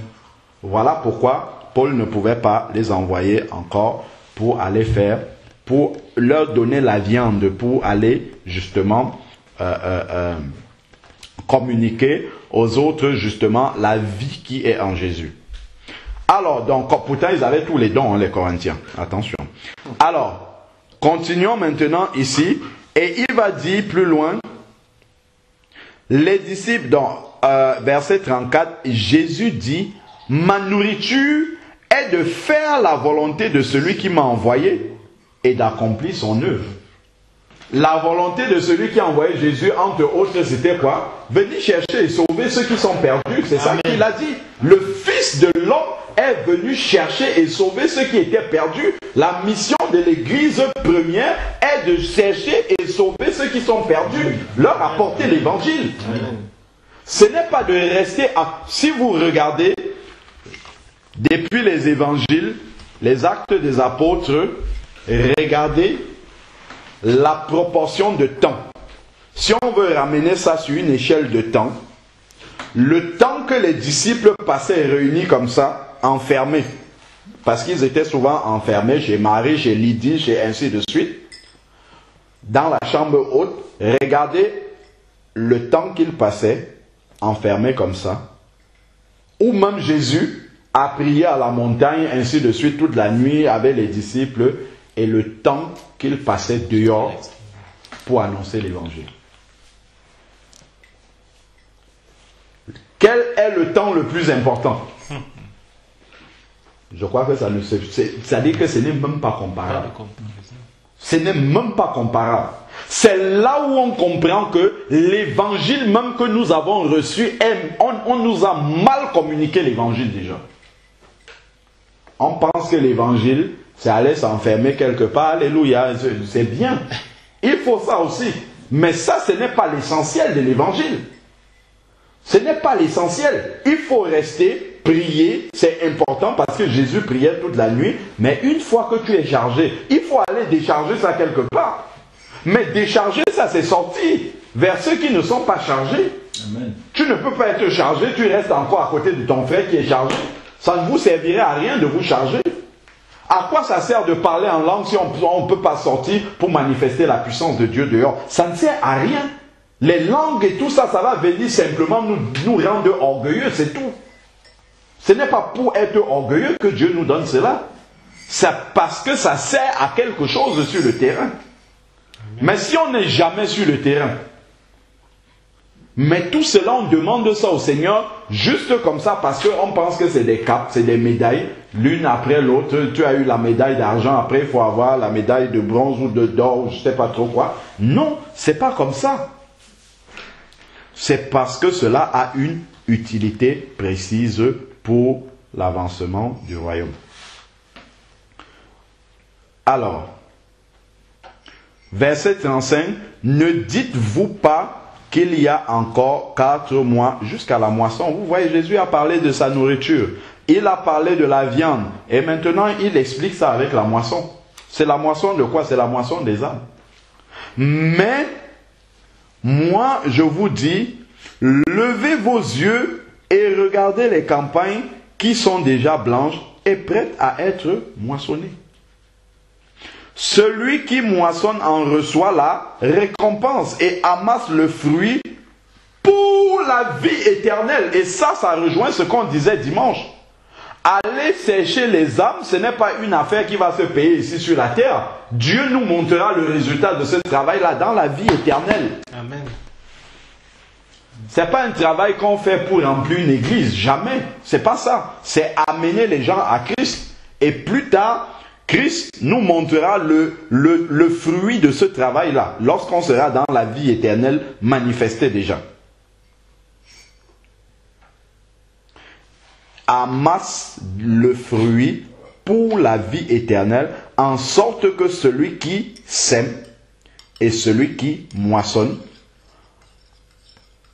en ont ensemble de la joie. Celui qui sème, celui qui apporte la parole, tu donnes le traité et tu pars. Un autre jour, tu peux venir, comme ça nous est arrivé à Aulnay samedi. J'ai donné un traité à un monsieur, David l'a retrouvé plus loin dans le parc, il lui a parlé, le monsieur a dit qu'il veut recevoir le Seigneur, un Kabyle. On t'a donné le témoignage, on a prié avec lui, et puis il a reçu le Seigneur, on lui a donné une Bible. Voilà quelqu'un, une âme qui était prête. Là, c'est la moisson.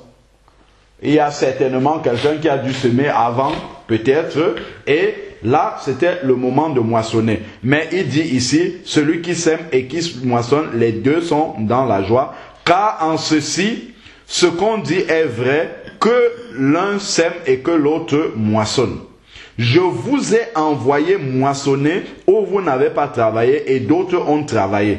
Donc les âmes, les personnes à qui on donne les terres, il y a quelqu'un qui sera au bout du processus.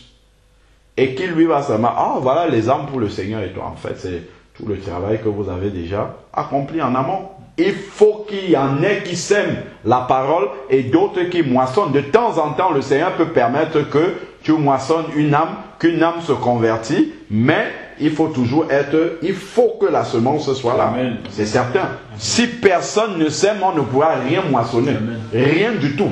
C'est rare de parler à quelqu'un comme ça, il se convertit sans jamais avoir entendu parler de Dieu. Ça peut arriver, mais c'est rare. Généralement, c'est que ça vient faire tilt sur des choses qui avaient déjà été semées avant.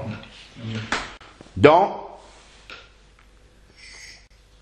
et voilà maintenant, or, plusieurs des Samaritains de cette ville-là crurent en lui à cause de cette parole de la femme qui avait rendu ce témoignage. Il m'a dit tout ce que j'ai fait. Donc, ce qui amène les gens à Jésus, c'est une expérience personnelle de cette femme-là avec Jésus.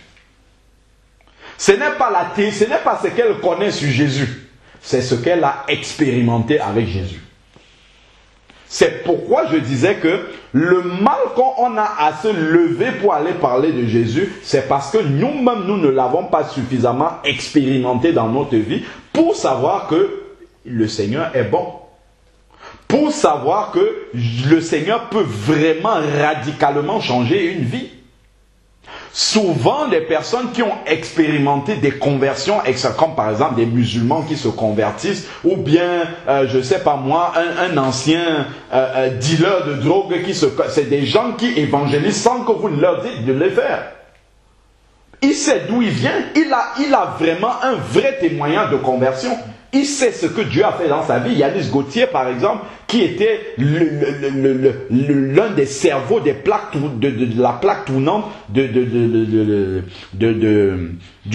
trafic de drogue en Île-de-France. Quand il s'est converti, il a commencé à évangéliser naturellement dans son quartier. Les gars avec qui il trafiquait la drogue. Automatiquement, et il va dans les prisons pour trouver ceux qui sont en prison pour leur parler de Jésus. Mais ce n'est pas quelqu'un qui lui a dit de faire ça. C'est quelque chose qui est naturel. Pourquoi? Parce que vraiment, il a expérimenté quelque chose avec le Seigneur. Et je crois que nous n'avons pas besoin d'avoir tous des témoignages comme le sien. Jésus a travaillé il a fait un miracle pour chacun d'entre nous. Maintenant, c'est de se demander, est-ce que j'ai vraiment ouvert les yeux sur le miracle? Est-ce que je le laisse vraiment aller en profondeur dans ce miracle-là, afin que je puisse le partager avec des personnes? Afin que je puisse le dire en m'appuyant, non pas sur une connaissance théorique de la parole de Dieu, mais en m'appuyant sur ce que moi-même je vis du Seigneur. Ils ont cru à cause de ce qu'elle leur avait dit. Ici.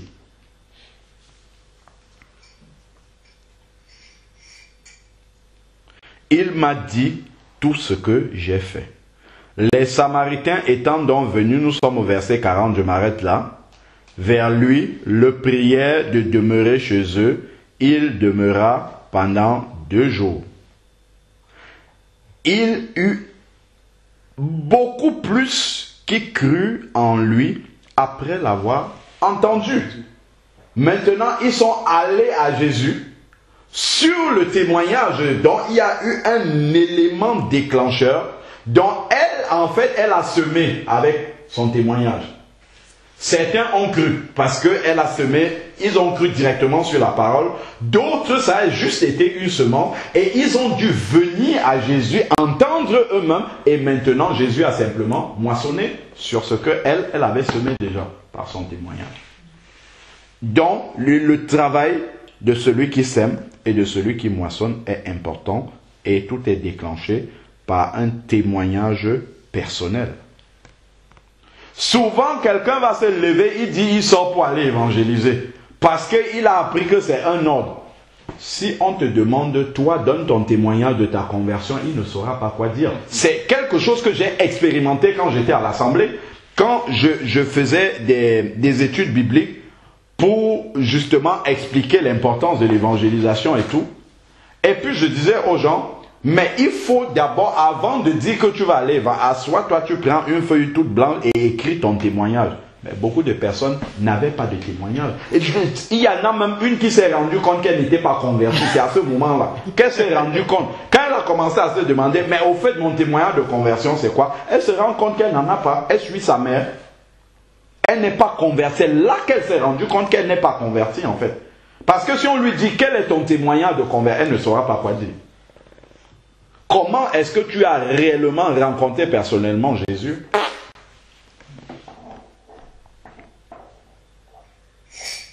Et il disait, verset 42, « Ce n'est plus à cause de ce que tu nous as dit que nous croyons, car nous l'avons entendu nous-mêmes. » Nous l'avons entendu nous-mêmes.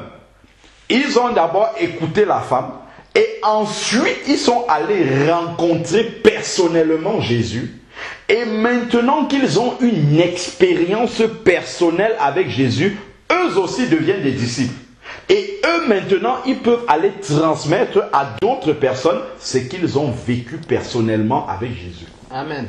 Pendant ces 2 jours-là. Ils ne vont pas aller dire... Il y a une femme dans notre village qui a dit ça. Ils ne vont pas aller s'appuyer sur le témoignage que quelqu'un d'autre a vécu. C'est pour ça que nous avons cru maintenant parce que nous-mêmes nous avons expérimenté. Nous-mêmes nous avons entendu. Donc quand ils vont aller parler aux gens, ils vont parler de leur vécu avec Jésus. Ils ne vont pas aller parler du vécu de la Samaritaine. Donc si tu viens avec le vécu simplement théorique de la Bible, ça ne sera pas suffisant. Il faut qu'il y ait ton expérience personnelle de ce que le Seigneur a fait dans ta vie pour que ça puisse justement avoir de l'impact dans la vie de celui qui entend ce que tu es en train de lui dire. Et c'est ça justement... Lorsque on n'est pas convaincu soi-même de son propre témoignage, mais on ne le partage pas. Si tu es convaincu de ta rencontre, la Samaritaine, mais on n'a pas eu besoin de lui dire que, mais tiens, là tu as fait vraiment une grande rencontre. Elle est partie en courant pour dire j'ai rencontré le Christ. Mais si déjà toi-même tu n'es pas convaincu de ton propre témoignage, c'est là où je demandais, est-ce que c'est réellement une bonne nouvelle pour nous? Pour chacun d'entre nous, c'est chacun qui peut répondre personnellement. Si déjà tu n'es pas convaincu toi-même de ton propre témoignage, est-ce que tu vas aller convaincre d'autres personnes? Enfin, pas convaincre, mais est-ce que tu pourras aller le partager avec d'autres personnes en espérant que le Saint-Esprit va les convaincre? Pas du tout. Du tout, du tout. Parce que toi-même, tu n'as pas encore expérimenté réellement ce que tu aurais dû expérimenter en rencontrant le Seigneur Jésus. C'est d'abord là qu'il faut commencer à se poser la question fondamentale. Et après, le reste, ça va couler naturellement. naturellement, quand tu as une bonne nouvelle, personne ne peut plus te fermer la bouche. Ça va sortir. Naturellement, ça va sortir. Donc vraiment que le Seigneur nous aide à faire ce travail-là, à continuer à propager la nouvelle. On a compris que le Seigneur Jésus lui-même a prononcé de sa bouche que en fait ça c'est de la viande, c'est de la nourriture solide de faire ce travail-là. Donc c'est pas quelque chose à prendre à la légère comme ça, c'est un commandement, c'est une obligation, on a vu, mais ça ne doit pas être un fardeau en fait, c'est quelque chose, en fait, si ça devient un fardeau, c'est qu'il y a quelque chose qui manque en fait. Et ce qui manque, c'est réellement le témoignage de la transformation, de la rencontre personnelle, de notre expérience personnelle avec Jésus. C'est ça qui manque pour nous donner le punch, le courage, tout ce qu'il faut pour aller faire le travail. C'est ça qui manque. C'est l'élément déclencheur n'est pas là. Les disciples avaient cet élément déclencheur-là. Les premiers disciples, les premiers chrétiens, tels qu'ils recevaient l'évangile, ils avaient cela. C'est pour ça qu'on n'avait pas besoin de leur dire quoi que ce soit. Ils allaient témoigner naturellement. Ils allaient dire. Et on peut voir dans 1 Thessaloniciens 1 verset 9. Quand l'apôtre Paul dit, on entend de vous, en Achaïe là-bas, chez les Macédoniens, on entend comment vous êtes transformés maintenant, vous vous êtes tournés vers Jésus en abandonnant vos idoles et tout. Le témoignage est allé jusqu'à dans les contrées lointaines là-bas. Pourquoi? Parce qu'il y avait l'expérience d'une rencontre personnelle. Ils se sont détournés de leurs idoles, donc ils ont abandonné quelque chose pour se tourner vers autre chose qui est Jésus. Maintenant qu'ils ont cette chose-là, ils peuvent aller partager avec les gens. Mais si nous sommes à moitié, une bonne partie de notre tête totalement tournée vers notre vie du monde et une petite partie pour Jésus, nous serons partagés au milieu. C'est pas suffisant. C'est pas une source suffisante pour aller avec pertinence et conviction personnelle que ce que je fais, c'est vraiment dans la volonté de Dieu et Dieu me demande de le faire et j'ai la joie de l'apporter aux autres parce que je sais que ça va transformer leur vie. Pourquoi? Parce qu'elle a transformé la mienne déjà. Donc, c'est vraiment cet élément déclencheur-là qui pour moi est un élément fondamental à ne pas négliger et on doit revenir d'abord au pied du Seigneur. Parce que des fois on dit, on n'a pas la puissance d'en haut, non, Jésus a donné, si tu n'as pas, tu te mets à genoux, tu pries. Le Seigneur a dit dans Luc 11, du verset 11 au verset 13, si méchants comme vous êtes, lorsque vos enfants vous demandent du pain, vous ne leur donnez pas une pierre à la place, ou bien le scorpion, vous donnez du serpent, je ne sais pas, dans les détails. Mais le Père Céleste, à plus forte raison, accordera-t-il son Saint-Esprit à ceux qui le demandent. Si c'est ça qui manque, tu pries, Dieu te donne la puissance. Il a envie que tu ailles évangéliser. Donc il ne va pas te refuser